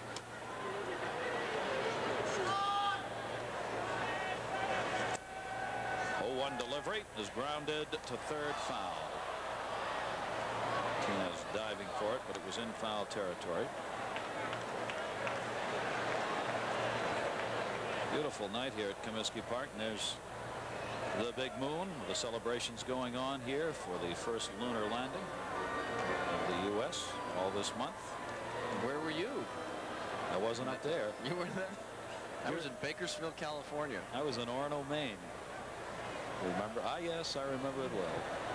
It was at 3 o'clock in the morning Eastern time, or 3:30 or something like that, when he took the first step on the moon. As I remember, I had to set the alarm clock and get up about 1. Check him out. There he goes. He's picked him off. Mormon the throw into left field. Barfield will stay at 2nd base with Pasqua over. He had him. Had a caught stealing right there, but Mormon threw it wide of Ozzie Guillen. It'll be an error on the first baseman. Well, let's see what the ruling is. They may give him a stolen base. There you see Jesse was going on the first move. First move Rosenberg makes. He was gone, but Ozzie's a little bit late. He's a little late covering 2nd base. Mormon did not have a real good target to aim at. And what Russ has to do is kind of charge that ball, come off the base, come towards the pitcher, get the throw, and that way he'll stay out of the line of the runner as well, make a better throw to 2nd base. He didn't do that. He kind of stayed back. Error charged to him. 2 in the game on the Sox now, and they have their 95th error, most in the league now. And it's up high. 1 ball, 2 strikes. So a Brookins opportunity here to get the tying run in. Sox lead at 3-2, 2 down here in the top of the 6th inning. But is that the scorer's decision right there? Whether or not it's a stolen base? I guess so. Yes, it gave it is. an error. Yeah. 1-2 is grounded to short. Ozzie Guillen's got this one, and that'll do it. So Rosenberg hangs tough. No runs, no hits, an error. Base runner left on in scoring position. The Yankees have left 4. The Sox just 2. Sox lead at 3-2. Now as he stands in. And LaPointe misses up high for a ball. Glenn Davis of Houston and outfielder Brad Kominsk of the Indians were named baseball's players of the week today. Baines to second base. Steve Sachs. Mattingly. Baines 1 for 3. Another final score for you. The Expos have beaten the Braves by a score of 5-2. Montreal Expos continue hot. Nelson Santaveño's solo home run drove in 2. Pascual Perez, Melito's brother, allowed just 5 hits, struck out 6 over 8 innings. He got the victory as 5th and also singled in a run. Tommy Gregg had a 2-run homer in that one for the Braves. Calderon. 1 down. This guy can bring it right here. Eric Plunk. Former Oakland A. He was clocked. That Eric Plunk is clocked about 95 miles an hour with that good fastball of his. Calderon, a towering pop-up behind second base. Sachs. He's in charge in the infield. Generally, the shortstop would be in charge, but Sachs, because of his experience and who he is, really controls around second base. He decides what's going to happen when, and he'll call the shortstop off. And Sachs has got great leadership qualities, and he's really taking charge in that Yankee infield on the right side. Great right side of the infield with him and Mattingly. Here's Pudge again. Picked up his 2000th hit in the first inning on a ground ball single. 1 for 2 on the night. Pudge has had 5 hits this season against the Yankees, as he's 5 for 10. And he hits this one to left center field. Roberto Kelly will not catch up to that one. That'll roll all the way to the 409 mark. Carlton Fisk is into second base. Let's start it all over again. 2001. You can write a movie about that one. Here it is. Roberto Kelly took about 2 steps in. This ball's hit like a rocket. Hung this changeup right here, and Kelly took a couple steps in, as you can see, got the bad angle. Ball hit hard, and Carlton Fisk is 10th double on the season, and as Gary said, the 2001st of his great career. An odyssey. An odyssey, yes. And for that, they will walk Martinez to get to the left-hander, Danny Pascual. It's going to only be the first walk by LaPointe, right? Yes. Yeah. This may be the first intentional pass Martinez has picked up. Well, he's a tough out. He got a base hit to drive in a run in the first inning. 1 for 2 with an RBI, so they're going to take their chances with the left-handed fastball. Though left-handers coming into this ball game hitting .319 against Dave LaPointe. So they have done a pretty good number on him, and I have always felt that if you put left-handed hitters in a lineup against Dave, you might have better success, because that changeup of his is coming right into the swing of the lefty. He doesn't really have a pitch that will make a left-hander bail. You know, that real good hard slider, say like Fossas from Milwaukee, the greatest left-hander that ever lived. You better believe it. He got your foot in the dugout on that guy, boy. He's wheeling from first base when he throws. If you're left-handed. Danny Pasqua hitting .241 off the lefty starting the night. Runners at first and second, 2 down. And Pasqua takes it up high for a ball. There's a big point in the game right now for both these guys, Pasqua and Dave LaPointe. Chance for the White Sox to get on the board. They've got 7 hits now, but all 3 of their runs came in the first inning. And until that double by Fisk, they had not had a base runner on since the first. Pasqua looking for the RBI now, and he takes it inside. 2 balls and no strikes. Well, this is about 6th inning. 6th, 7th inning is usually the time that Dave LaPointe starts to lose a little bit. Fastball doesn't have quite the zip on it, and his changeup gets up a little bit. He retired 15 in a row prior to that double by Fisk. So if the scenario holds true for him, he's right at that point in the game. Yeah, he's been a great 6, 7 inning pitcher throughout his entire career with the Giants, Cardinals, Milwaukee, White Sox, Pittsburgh, wherever. About the 7th inning. Laid that off-speed pitch on the outside corner. 2 balls and 1 strike. This is the longest outing that Dave LaPointe has had since June 18th, when he worked 8 innings in a loss against the Rangers. Remember, he just came off the 15-day DL today. Pasqua to right field, a base hit. Carlton Fisk making the turn. Barfield's got the throw to the plate. Slots there. He didn't get him. Throw down to second base is dropped. Martinez stays at third. And it's a 4-2 Sox lead. RBI, Danny Pasqua.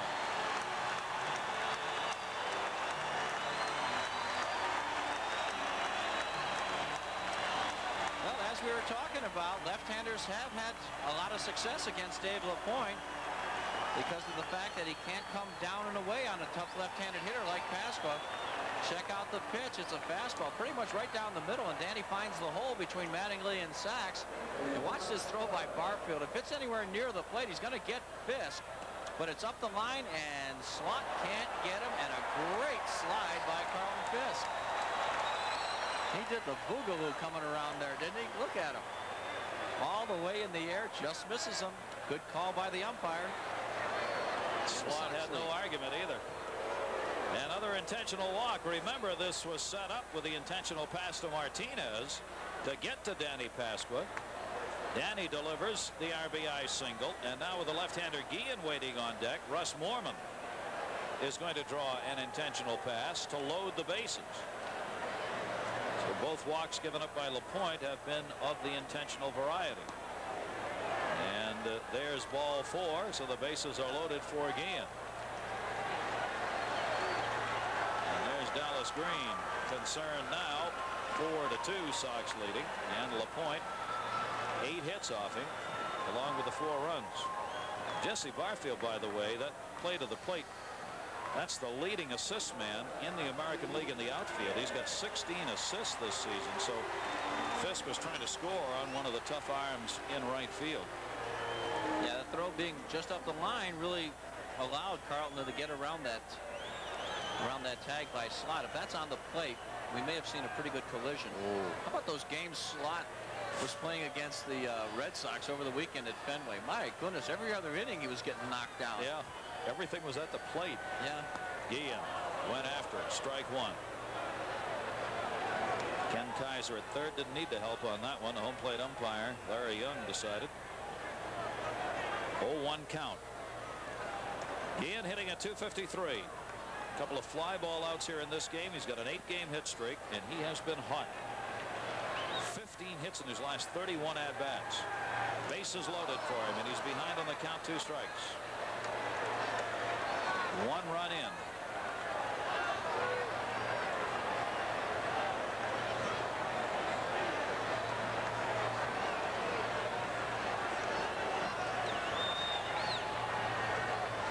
That one to right field. Barfield has got it, and the strategy works that time. But the Sox pick up 1 run, 2 hits, leave the bases loaded. 6 complete at Comiskey Park. 4-2 Sox. Sox after a 5-game win streak here, and they've got a 4-2 lead as we go to the 7th inning. Rosenberg will be facing Slot, Espinosa, and Kelly.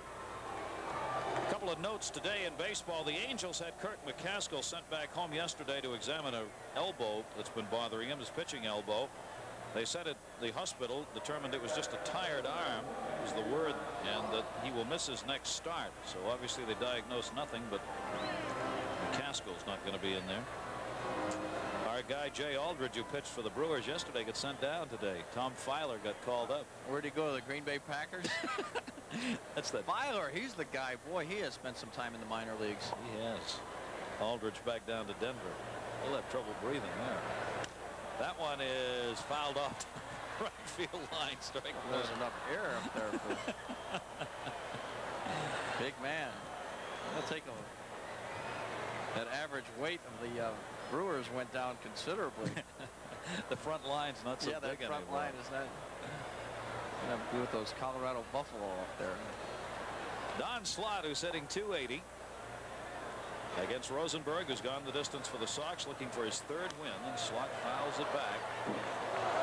Another move too, Gary, was made yesterday by the Dodgers. They released former Sox pitcher Rick Horton, left-hander, put on waivers yesterday for the purpose, I guess, of giving him his unconditional release. Oh boy. Called up that youngster who came up and appeared, Martinez. I can't remember his name now. Pardon, what was the young pitcher the Dodgers called up to take his place? Ramon Martinez pitching tonight. He pitched once this year, shut out Atlanta 1-0. They sent him to the minor leagues.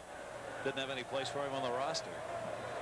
Yeah, they've got room now. Yeah, well, I don't know. I fail to think that the Dodgers were that strong where they keep that talented a kid in the minor leagues. Wouldn't be that if he played so many days he'd be open for arbitration in 2 or 3 years. Oh no, wouldn't do that. That one is bounced back, and the count is 1 ball and 2, not just 2 strikes. So that caught the end of the bat. That arbitration thing does affect decisions on the roster. Clubs will hold a guy out a little longer than they would otherwise, just so he has to go another year to get his major league playing time in order to go to arbitration. That's true. You get him for 4 years instead of 3. Yeah. Actually, it's smart baseball. Yeah. Well, it's smart management, I guess. Yes. Here's the 2-strike pitch again, and that's inside. Slot wanted to take a hit batter on that one and didn't get it. I think the count's really 2-2 here, even though the board says 1-2. That last pitch, one before it, did not hit the bat. It's a 2-2 count. Slot wants to get on any way he can right here. 2-2 to the leadoff batter. Get into a double play and fly it out. And Rosenberg misses up high now, and the count is full. 3 balls and 2 strikes.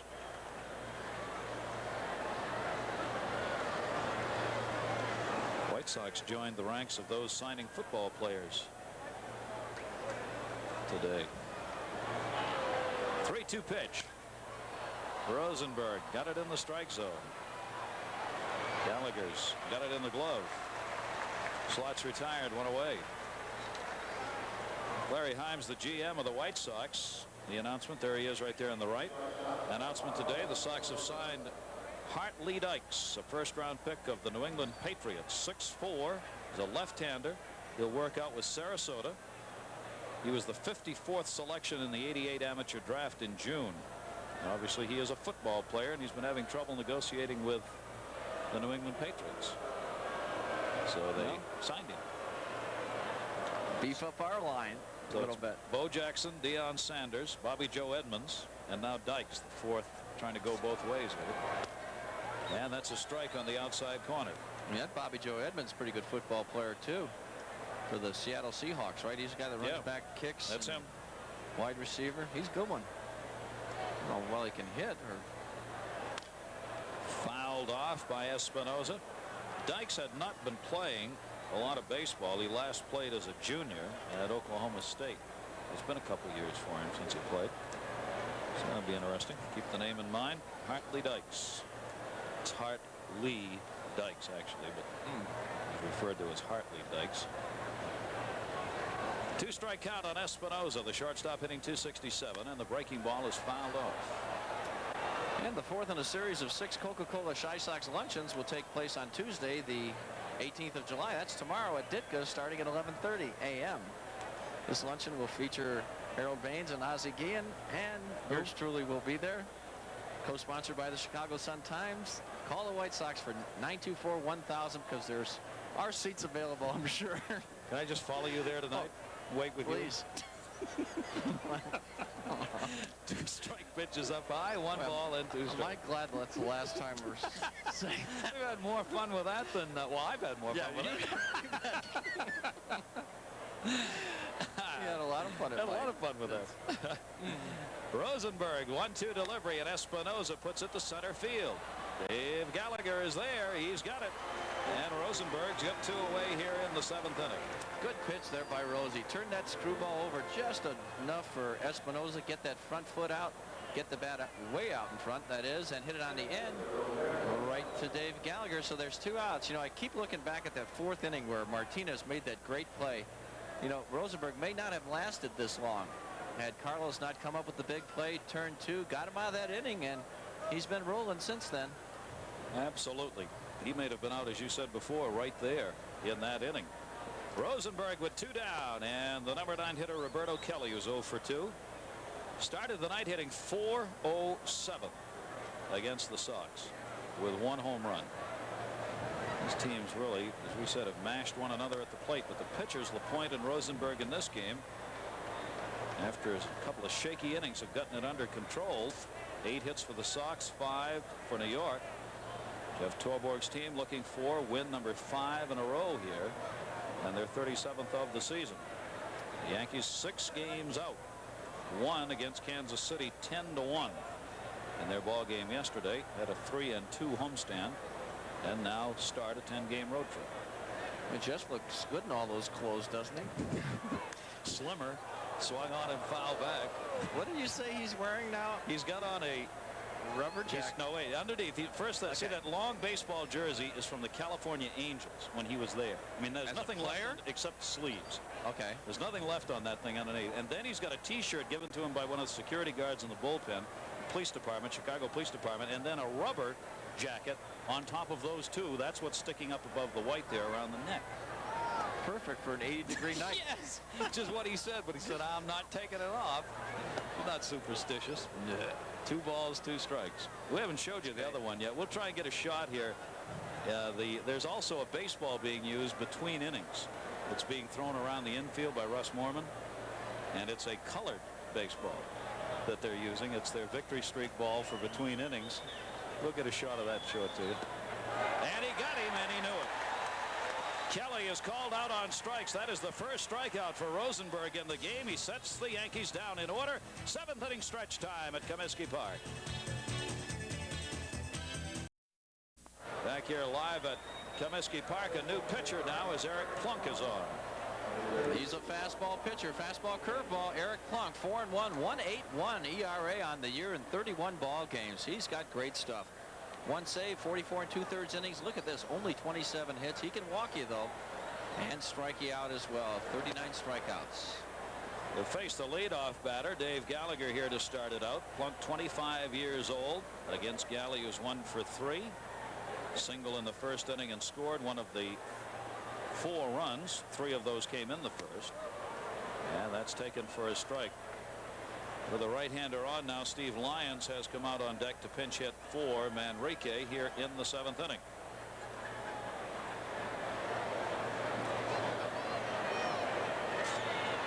And Gallagher takes the slider outside. 2 balls and 1 strike. Well, Eric Plunk has got a great fastball. Shows that really tough to get around on it. The American League hitters hitting only 176 against Plunk. He'll generally come with that real good fastball, about 90 to 95 miles an hour. Change up with a curveball. Plunk misses on that, and the count is 3-1 on Gallagher. Got a new co-leader in home runs now in the American League as Fred McGriff has picked up his 22nd home run. There's Rags in the bullpen for the Yankees. So McGriff is tied with Rob Deere. Each of them have 22.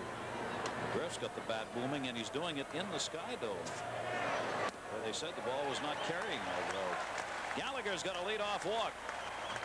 Now, was that Sky Dome built at sea level, Gary, That's or is a it good question. a little bit It's down? a little bit I think down. it's down. I would think down. I think they dug in. It's just like Houston. The Astrodome, the ball does not carry at all in the Astrodome, mainly because it's below sea level. Yep. And they say it doesn't matter. In fact, it carries less when it's open than when it's closed in that Sky Dome, at least for the first couple of weeks, because talking with the Blue Jays players and in fact Lucido Gaston after they had their first homestand there. It was just the first homestand, and they just felt it carried better when it was closed than when it was open, which is kind of ironic. Yeah. But you get wind currents from, so there's the balk. That may be, let's see who he called it on. First base umpire made the call. Now the question is it on the pitcher or the first baseman? Mattingly was off the bag and coming in looking for the bunt, and there is such a thing as a balk that's called because the first baseman takes the throw after he started down the line. Did Mattingly do that here? Oh, yeah. I think he did. I was looking at Mattingly right there. I didn't check out Plunk's move if he had started home or not. Regardless, he's on second base. Lyons still the hitter, and he's got a chance to get him over the third with less than 2 outs for Harold. 4-2 lead for the Sox here in the 7th. The reason they call that balk is they feel it's unfair to the base runner, which is what a balk's all about anyway. If the first baseman is coming down the line and then comes back to take the throw at first, and when you do that, it is a balk call if you take that throw at first base after you've started in. It's rarely called, but that's one of those occasions where it looked like Mattingly had made the break to the plate. You can't deke a base runner is what they're saying. You can't charge in and then charge back and take a throw. If that's the case, I think that's the first one I've ever seen called.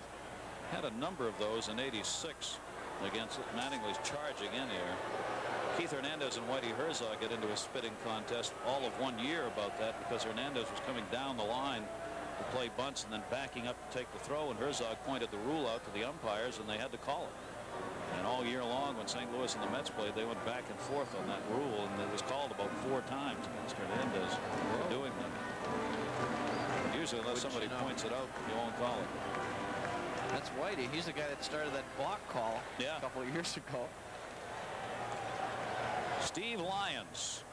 So Whitey just doesn't sit back there and chew tobacco during those games. Doesn't miss much. Espinosa moving in behind the base runner. Lyons squares. It's outside and high.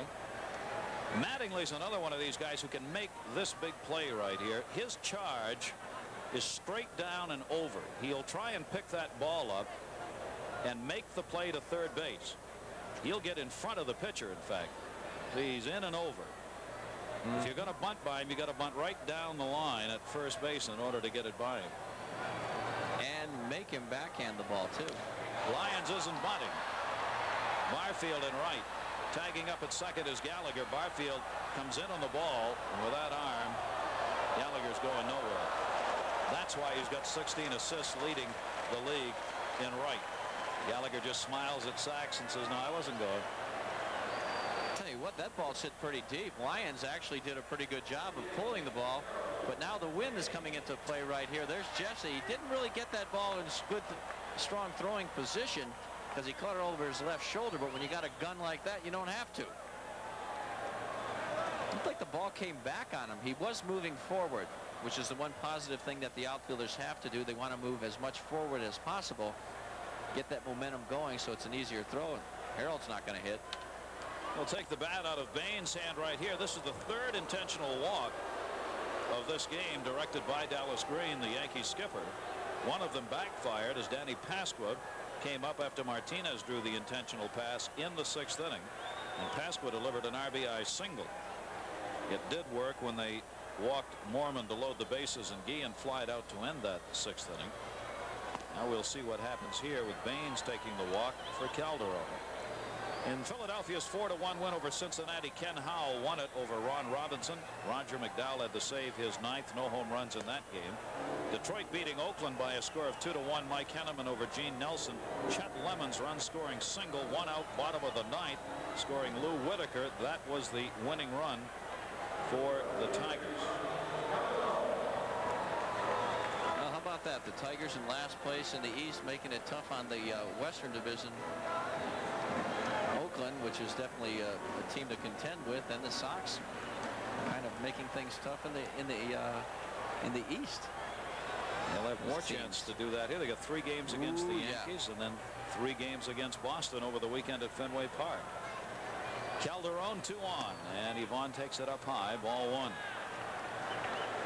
Calderon's 0 for 3, hitting .272. Eric Plunk on in relief here in the 7th inning for Dave LaPointe, who worked 6 innings, 4 runs, 8 hits, 2 walks, 2 strikeouts for LaPointe. 2 on for the Sox. 1-1. Ooh, there's a pretty good swing by Calderon. Right on that fastball, a little bit lower, and Yvonne probably would have drilled it. But Plunk has got such great life on that pitch, especially up. You really got to take, when you see Plunk's fastball belt high or above, you got to take it. Keep on rolling. 4 wins in a row for the Baltimore Orioles. Missed inside, 2 balls and 1 strike. With that victory, the Orioles have won their 52nd game. San Francisco's got the best winning percentage and the most wins. They've won 54. California's won 53. Montreal's won 53, and the Orioles have now won 52. Missed inside, 3 balls and 1 strike. And Pudge is on deck. Dun, dun, dun, dun. thickens here. There's Billy Connors, pitching coach, Dallas Green on the left. And Charlie Fox, another former manager on the Yankee coaching staff. Who throws batting practice there? A lot of people. Frank does. 3-1 pitch. That's towards the middle. That's a base hit. On the fly, Dave Gallagher will score from second base. And Ivan Calderon makes the strategy backfire again. RBI single. And the Sox have their 9th hit and a 5-2 lead. Calderon gets his 49th RBI on the season. It's a good fastball by Plunk. It's in on the hands. Good movement right there, but Ivan is so strong he fights it off up the middle. Base hit. Gallagher scores easily. Harold holds up at second, and Fisk the hitter now. 1 out. Sox lead 5-2. Dave Gallagher continuing to score. A couple of runs for Galley now. That's 55, a team leading number in runs scored. And Baines and Calderon continue to battle for the RBI lead. Fisk. Oh, look out. Oh. He got his 2000th hit. A single in the first and then delivered a double in the 6th. Talking to Slot, the Yankee catcher. Good matchup here for Carlton Fisk. He's still a good fastball hitter. He's going to be sitting on that dead red Plunk. You know, he beat Plunk last year in the 11th inning here at Comiskey Park. On a fastball, bottom of the 11th inning, score tied. Great fastball hitter, great fastball pitcher. The hitter won that time. Staying inside on him, but misses down low. 2 balls and no strikes on Pudge. Fisk now hitting at 306. And he's got 2 base runners on. Baines at second and Calderon at first. It didn't take Pudge long to get it going after he came off the disabled list. Started hitting right away and hasn't stopped, and he drills that one to left field. Base hit.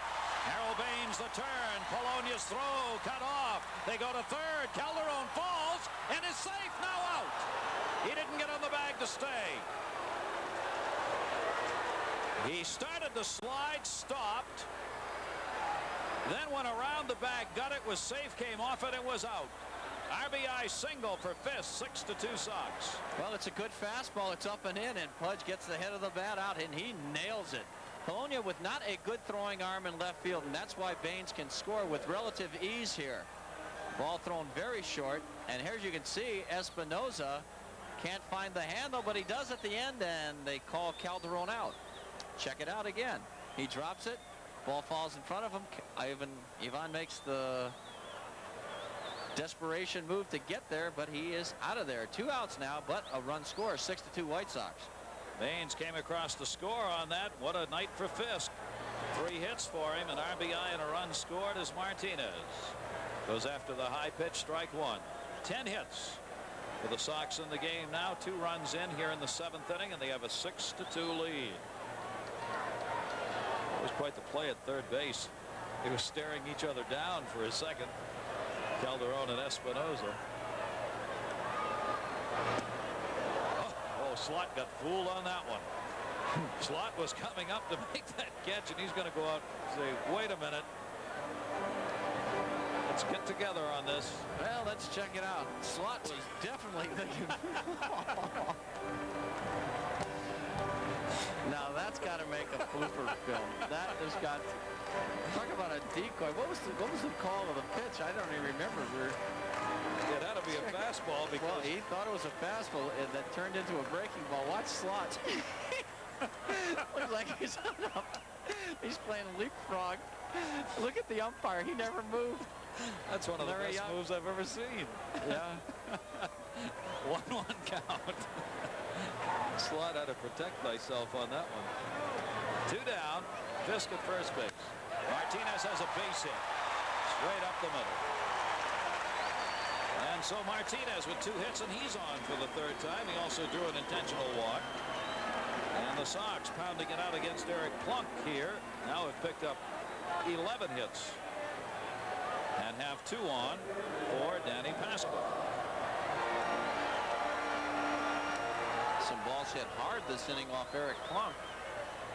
You don't see that very often. He came in here with a 176 composite batting average against him. American League hitters had not solved Eric Plunk until right now, and Danny Pasqua's having a good night with 2 hits and an RBI.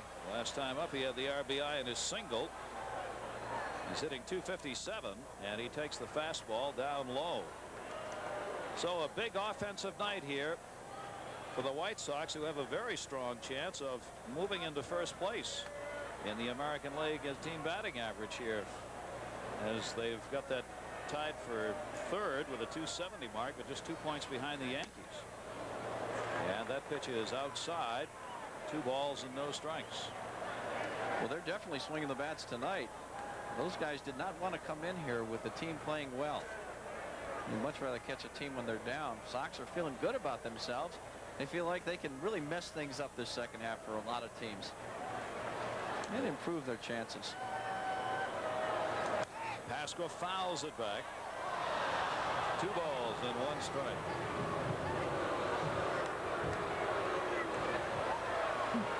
Somebody obviously couldn't make the play.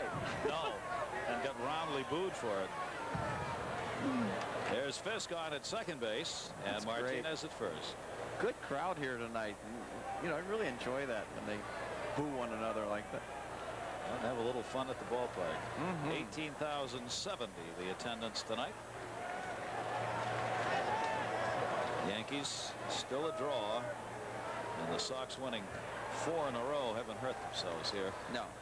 Some of the folks out see the White Sox playing some very solid baseballs, not just 4 wins, they're very solid games.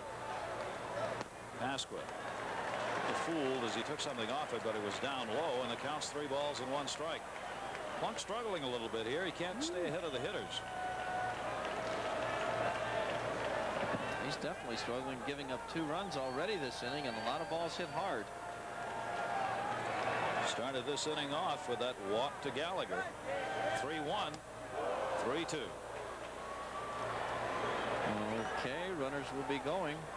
Carlton Fisk has spent a lot of times on the base path tonight. He'll be on his way from second. Martinez from first.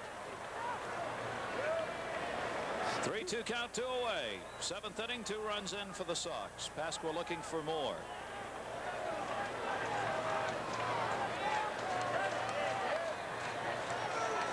Plunk will wheel. Espinosa had moved in, but had already moved away at second.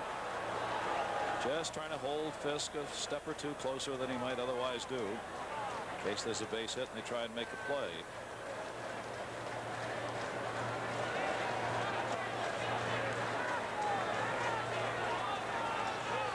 Here's the 3-2. Runners off. He got him. Off-speed breaking ball. Danny Pasqua becomes the strikeout victim, the first for Plunk. But the Sox will add 2 more runs to the board, doing it on 3 hits. They leave a couple on. 7 complete at Comiskey Park. Berg has gone deeper into this game than he's ever gone before. No man. The odyssey continued. Yes. This is the longest performance for Rosenberg, and a very effective one, and he had to settle in. He struggled a bit early. And he knows what's on the line here, because somebody's got to come out of this starting rotation for Eric King. And he doesn't want to be the guy. There's no doubt about that. So Rosie working into the 8th. Keeps on rolling. Have you projected yet when Carlton Fisk will get his 3,000th hit? Have you worked on that? I haven't done that yet, no. Yeah, just give me a moment. Between innings, I'll calculate that. We'll call the Elias Sports Bureau. They've probably done it. Sachs had a single in the first inning. Is it safely in 5? Batting .327. Top of the order here against Rosenberg. Polonia and Mattingly will follow. And the breaking ball misses down low. Ball 1. Mentioned how he'd moved into the leadoff spot and has done the job for them. This is the 19th game with Polonia coming over. Polonia bats second. Sachs moved from the second spot to the leadoff spot, and he has hit .407 and scored 11 runs in the previous 18 games in that leadoff position. That's pretty strong numbers.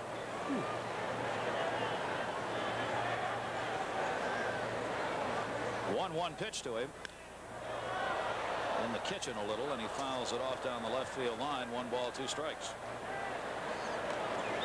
Yankees have some interesting numbers offensively. We've mentioned how they're first team batting average, but they are 6th in runs, and they are way up there, second only to Boston in the most left on base.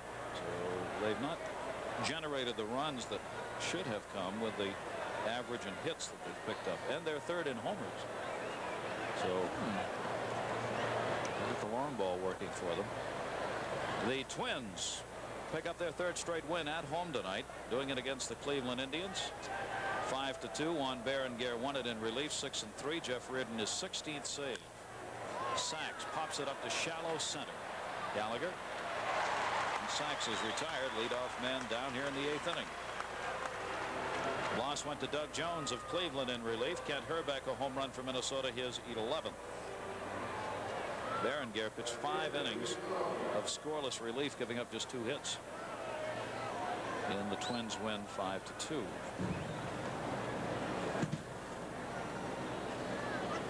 Louis Polonia. Gallagher's catching up now with Pasqua in left field. Pasqua had all those early putouts. He still has 6 in the game. Gallagher's now up there as he's got 5. So Rosenberg has had fly balls left and center. Polonia successfully continuing his streak. A double in the 3rd inning, 1 for 3. Has hit safely in 7 and has upped his average now to 293. That one towards the middle. He's got another base hit. Polonia on at first as the Yankees get their 6th hit of the ball game. A 1-out single by Polonia, and it'll bring up Don Mattingly. The White Sox hoping to keep their post All-Star winning record alive as they continue their homestand against these Yankees right here tomorrow night. We'll have it for you on Sports Channel 7:30. Live baseball action from Comiskey Park. Jerry Royce and Andy Hawkins are the scheduled starters for tomorrow night's game. Hawkins has been on a roll. Been pitching very well for these Yankees. Mattingly with a strike on the inside corner. 0 for 3, did reach on an error in the 3rd. His average now at 310.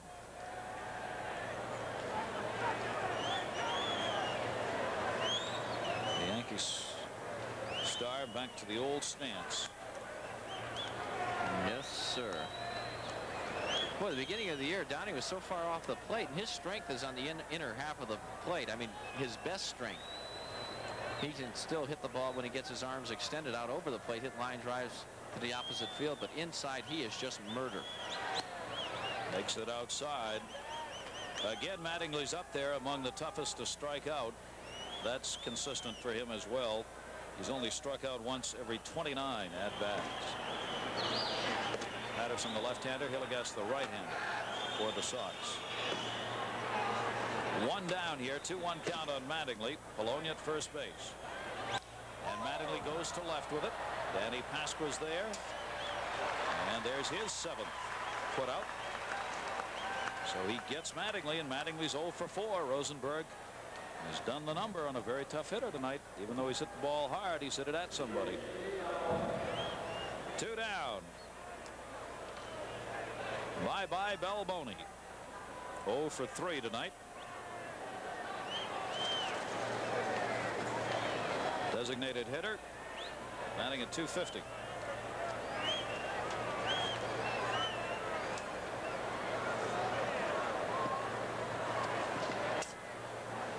Home runs, 35 RBIs. And a throw over to Holden. There it is. Flash Gordon, first major league start. He won it. The Royals beat the Brewers 3-2. Brett had his 7th home run for KC in that game. And Montgomery came on to help out and get a save. With Gordon starting, I guess Montgomery moves into a closer situation. And Tom Filer started the game for the Brewers, just called up today and lost 0-1. They probably pitched pretty well, though, so he might not be on that Denver shuttle.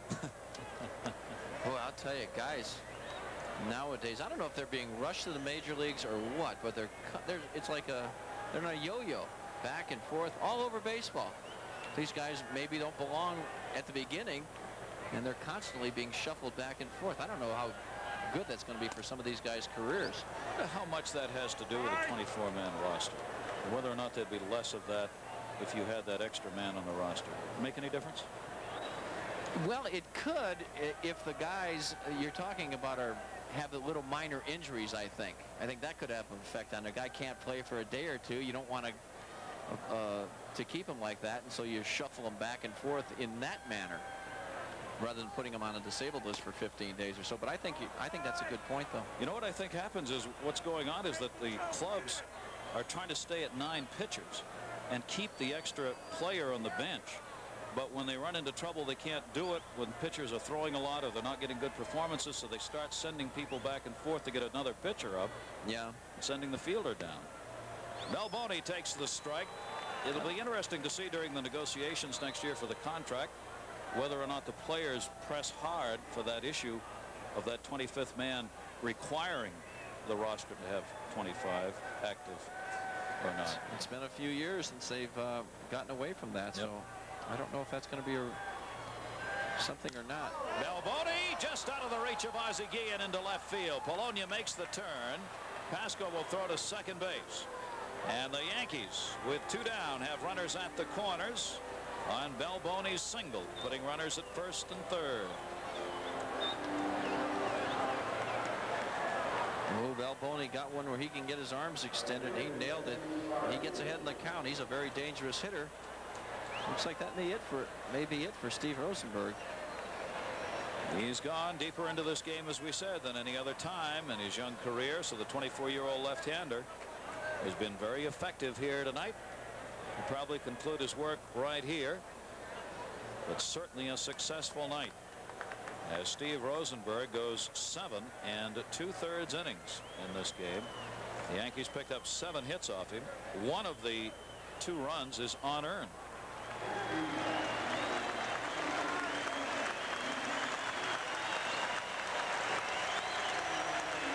There's his incomplete line for the night as he's responsible for the 2 base runners. But he tips the cap, and Sean Hillegas, the right-hander, will come on in relief, and we'll be right back. And the work for the White Sox here. 2 outs in the 8th inning. 4-9 with a 5.31 earned run average. Sean making his 30th appearance on the season. 2 saves in 83 innings. He's given up 94 hits, 39 walks, 47 strikeouts. And the American League is hitting .283 against Sean Hillegas. So he's being asked to come on in a situation where he's going to have to get a very hot Jesse Barfield out. 2 outs, runners at the corners for the Yankees. And that's not been an easy job tonight. Look at this 2 for 2.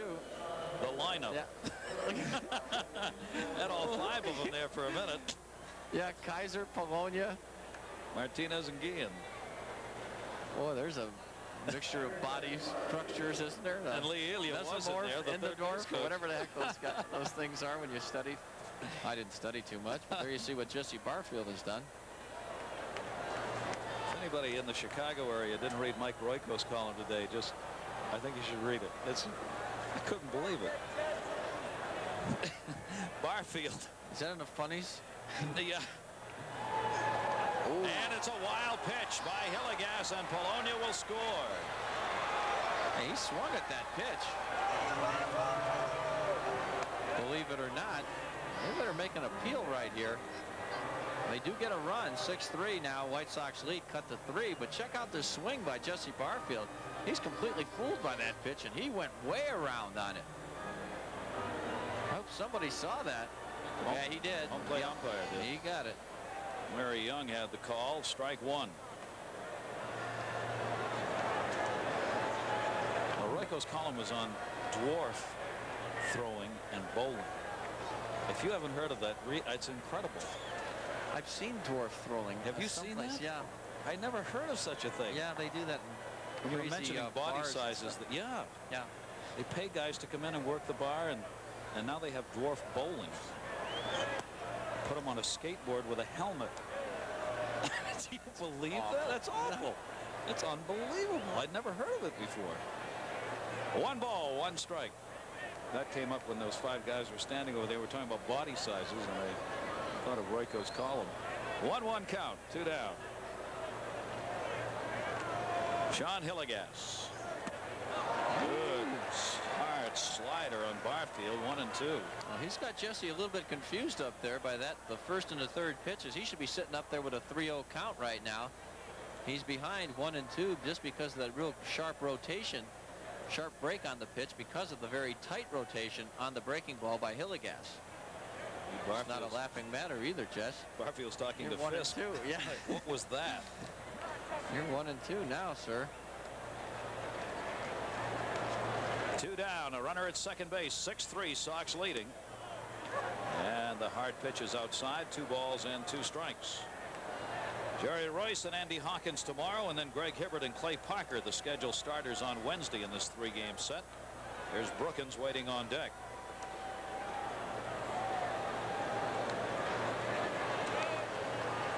Hillegas this season 0-2 against the Yankees. 7 2/3 innings worked. 5 runs off him. And he missed. 3-2. He tried to go for it. That outside corner, tried to paint that outside with the good fastball at the knees. Check it out. There's Fisk setting up on the corner. Does he hit his glove? He's got to reach for it a little bit. That pitch is down.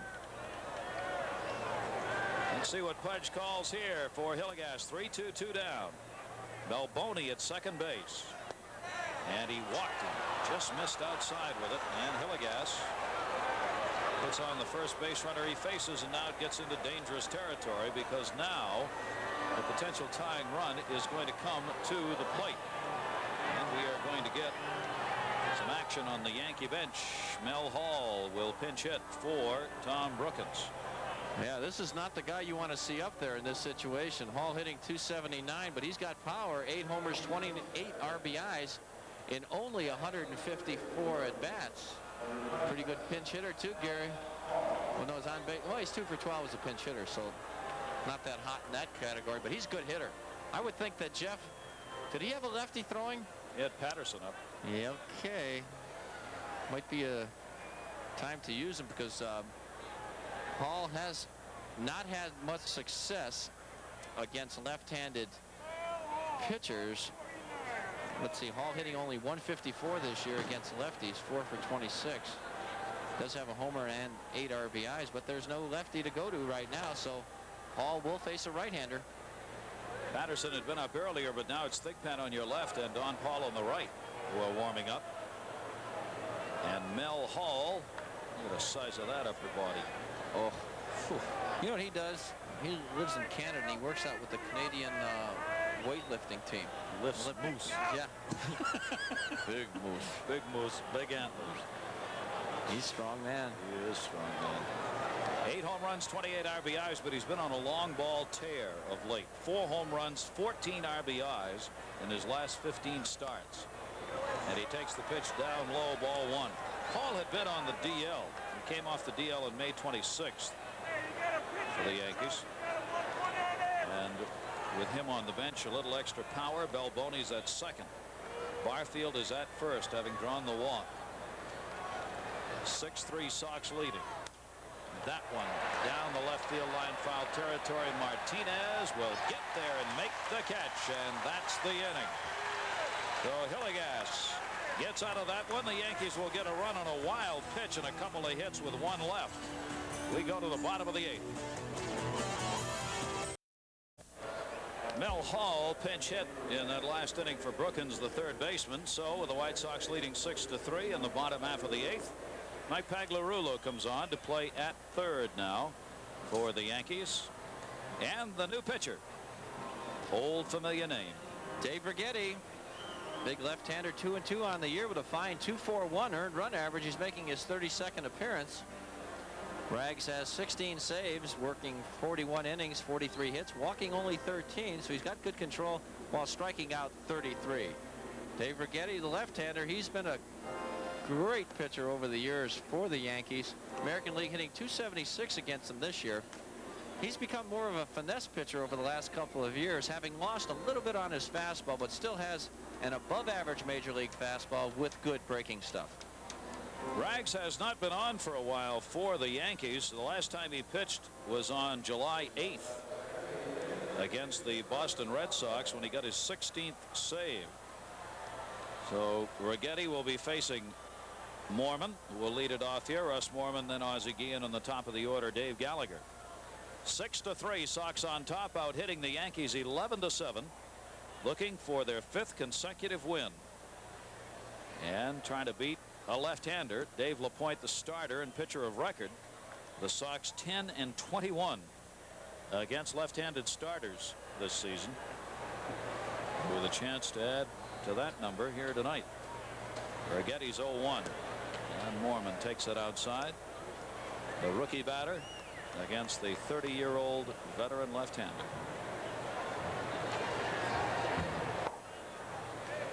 One. Came up and bit him. 1 ball, 2 strikes. Righetti last season, 5 wins, 4 losses, and 25 saves. Rags, of course, big year in '86, his best in the save department when he picked up 46 in that season. That's the all-time record, right? It's the all-time record. Ooh, 46. Terrific, and has a no-hitter under his belt too as a starting pitcher. He's done a lot of great things. 1-2. Mormon to center. Roberto Kelly is there. You know, I remember Rags when he was a young kid, actually 5, 6, 7 years ago, when he was that starting pitcher, and he had awesome stuff. He had a fastball that just exploded on you. When he threw it up in the strike zone, well, it started up in the strike zone, then it just blew you away. Had a good breaking ball at the same time too. Of course, years take their toll a little bit, but he's still a real fine pitcher. And 30 years old. So he's not that old. Yeah. Oh, no, he's got a few years left. There's no doubt about that. Gets the pitch out on the corner for a strike. He just doesn't strike you out quite as often as he used to. 0-1 delivery. And that one is taken for a 1-1 count.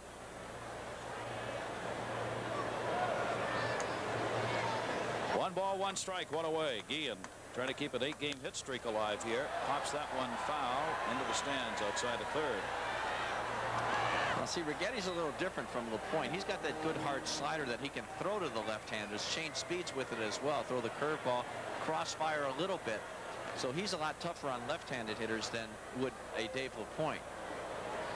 1-2 delivery. Had him leaning away, and it's fouled off. That's just what Tom was talking about right there. That's what it's called putting your front foot in the bucket. Yeah. Hard to hang in. That's an old term brought to life. 262 is what left-handers are hitting against Righetti. Yeah, it's a little high. I'm a bit surprised. Stepping in the old bucket. Stepping in the old bucket. 1-2 count. Who originated that phrase? That's a great one. Foul back. I always wish I had there's that dictionary of baseball sayings, a couple of them. Oh, yeah. I don't happen to have it right here on the desk with me. Or we'd look it up right now and find out. And what is a Baltimore chop? Why is it a Baltimore chop or a Texas leaguer? There are reasons for all of those. Yeah. Usually because they came on, I think if I remember right, the Baltimore chop was in an old hard yard that they played at in Baltimore where it was like concrete. And everybody hit the ball down, and they got the nickname Baltimore chop because that's how guys tried to hit the ball. Tried to drive it into a hard surface and bounce it over infielders' heads. I don't think Babe Ruth tried to do that. No. Never had to. It's like the bullpen. I love that story, how the bullpen got its name. Yeah. Because of the old tobacco sign. It was a chewing tobacco called Bull. Oh, my goodness. And they used to hang it out in the outfield, and the bullpen would be right behind it where the pitchers were, and so they nicknamed it the bullpen. Oh. It's a rich game. 1-2. Back to the mound. Righetti. Gotta hurry. He didn't get him. Infield single and a 9-game hit streak.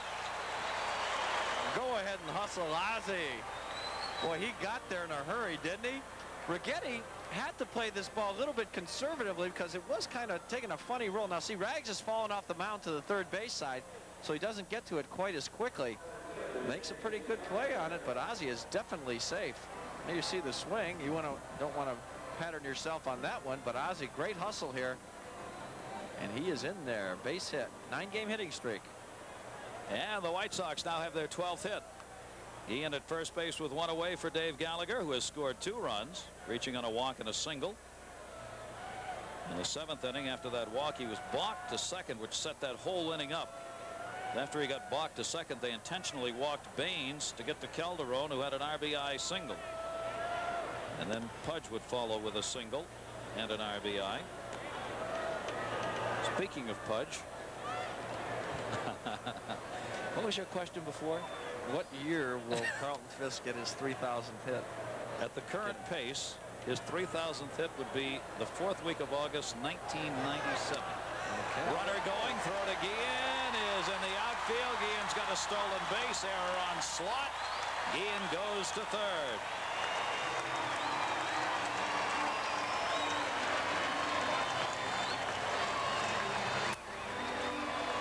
We'll get to that stat in a second, but let's see this stolen base by Ozzie again. He gets a good jump on Righetti, and the throw by Slot is in the dirt. Oh, tough bounce for Sachs to handle, and Ozzie heads up base when he gets up in a hurry, gets to third base easily. There you see a very tough throw for Slot to throw on. Breaking ball inside, he short hops him. Ozzie at third base now with only one out. Gallagher has a chance to pick up an RBI. It's career high for Guillen. Squeeze play coming home. Righetti flips it, and they get the out at first base. But Dave Gallagher got it down. Guillen scores, and it is a 7-3 Sox lead. Oh my, those Yankees got to be saying, who are these guys? Great execution right there, manufacturing a run. How about that? 2 balls hit the total of maybe 20 feet. The White Sox get a run on it. That's like the old go-go Sox used to do. See, Rags tailing off the mound to the third base side has no chance right here on Ozzie. RBI for Gallagher. That's his 28th on the season, and the Sox jump out in front 7-3. That's good baseball. That's good baseball. I think Jeff Toborg enjoys a night like this against the team he was a coach with for 10 years. I'll tell you, how about that? 2 balls, they couldn't have been hit harder. You could hit them with a toothpick and they would have gone just that far as they did. About 20 feet together, and they get a run. Good job by Gallagher. There's Talborg. And the pitch is inside to Lyons, who's 0 for 1. So the Sox 7 runs on 12 hits now and a 4-run lead. And they've developed this with 3 in the first, a couple in the 7th, and another here in the 8th. And Sachs will make the play on Lyons, and that will do it. But it is an unearned run, but it's a run on 1 hit and error, and nobody left on. And that's who's up for the Yankees. 7-3 as we go to the 9th. Maybe the lucky baseballs worked again. This is the baseball that the White Sox are using between innings to throw around the infield. Red and blue, a Steve Rosenberg special. Unbelievable. They got that from the old AVA, I'm sure. Probably the old Virginia Squires used that. Rosenberg's the keeper of the ball, and that's a foul ball as we go to the 9th inning. So far, it has brought them good luck again tonight. It may be the best diet Jeff Toborg's ever been on. Keep that rubber suit on and lose weight. Yankees their last chance here. Slot, Espinosa, and Kelly do up. Rosenberg's the pitcher of record. Sean Hillegas is looking for a save. And he misses down low. 1 ball, 1 strike. Rosenberg went 7 2/3 innings, 3 runs, 2 earned, 7 hits, 2 walks, a strikeout, a home run by Barfield in the 2nd.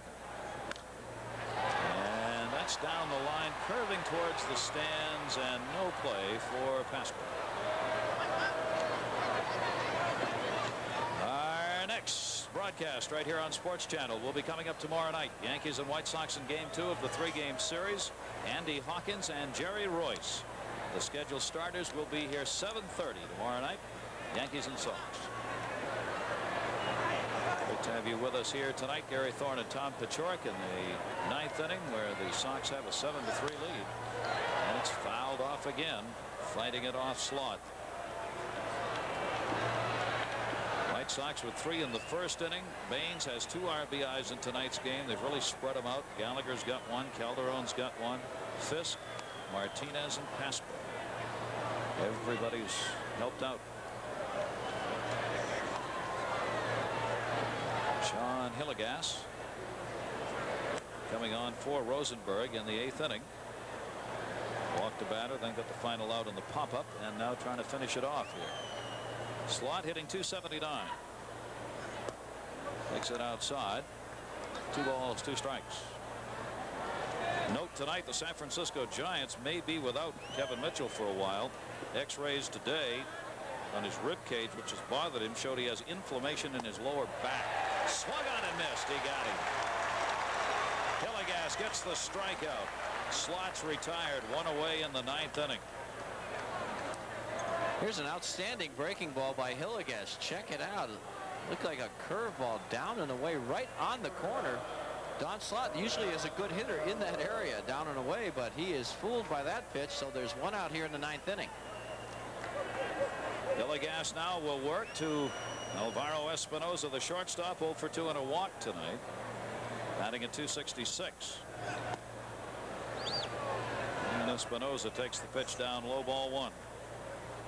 Yankees, of course, have been without Dave Winfield all season long. Whether he'll get back or not in August remains to be seen. 1-0 pitch is a strike. Rafael Santana, who would have been their starting shortstop at the beginning of the season, whether he would have held the job or not, one never knows. Espinosa was giving the opportunity because Santana couldn't play and is out for the year. Espinosa's played very well for them. Ball to right field. Ivan Calderon backing up on it. He's got it, and the Yankees are down to their final out.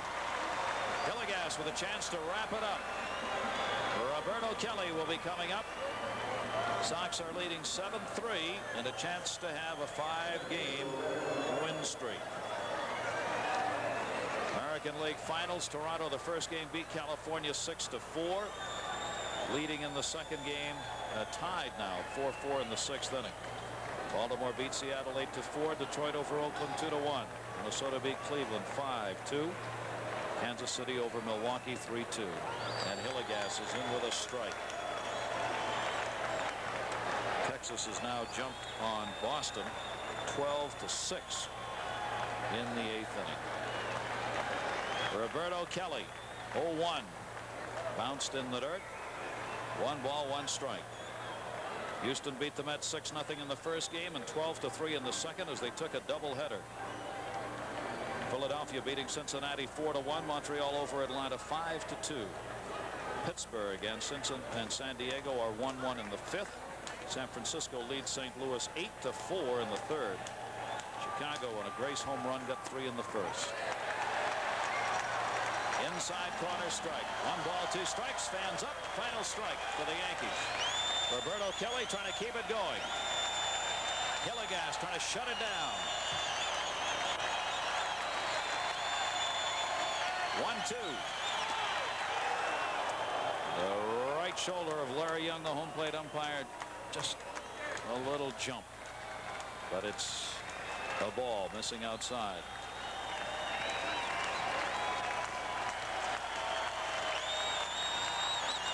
Two balls, 2 strikes. You're gone. 5 in a row.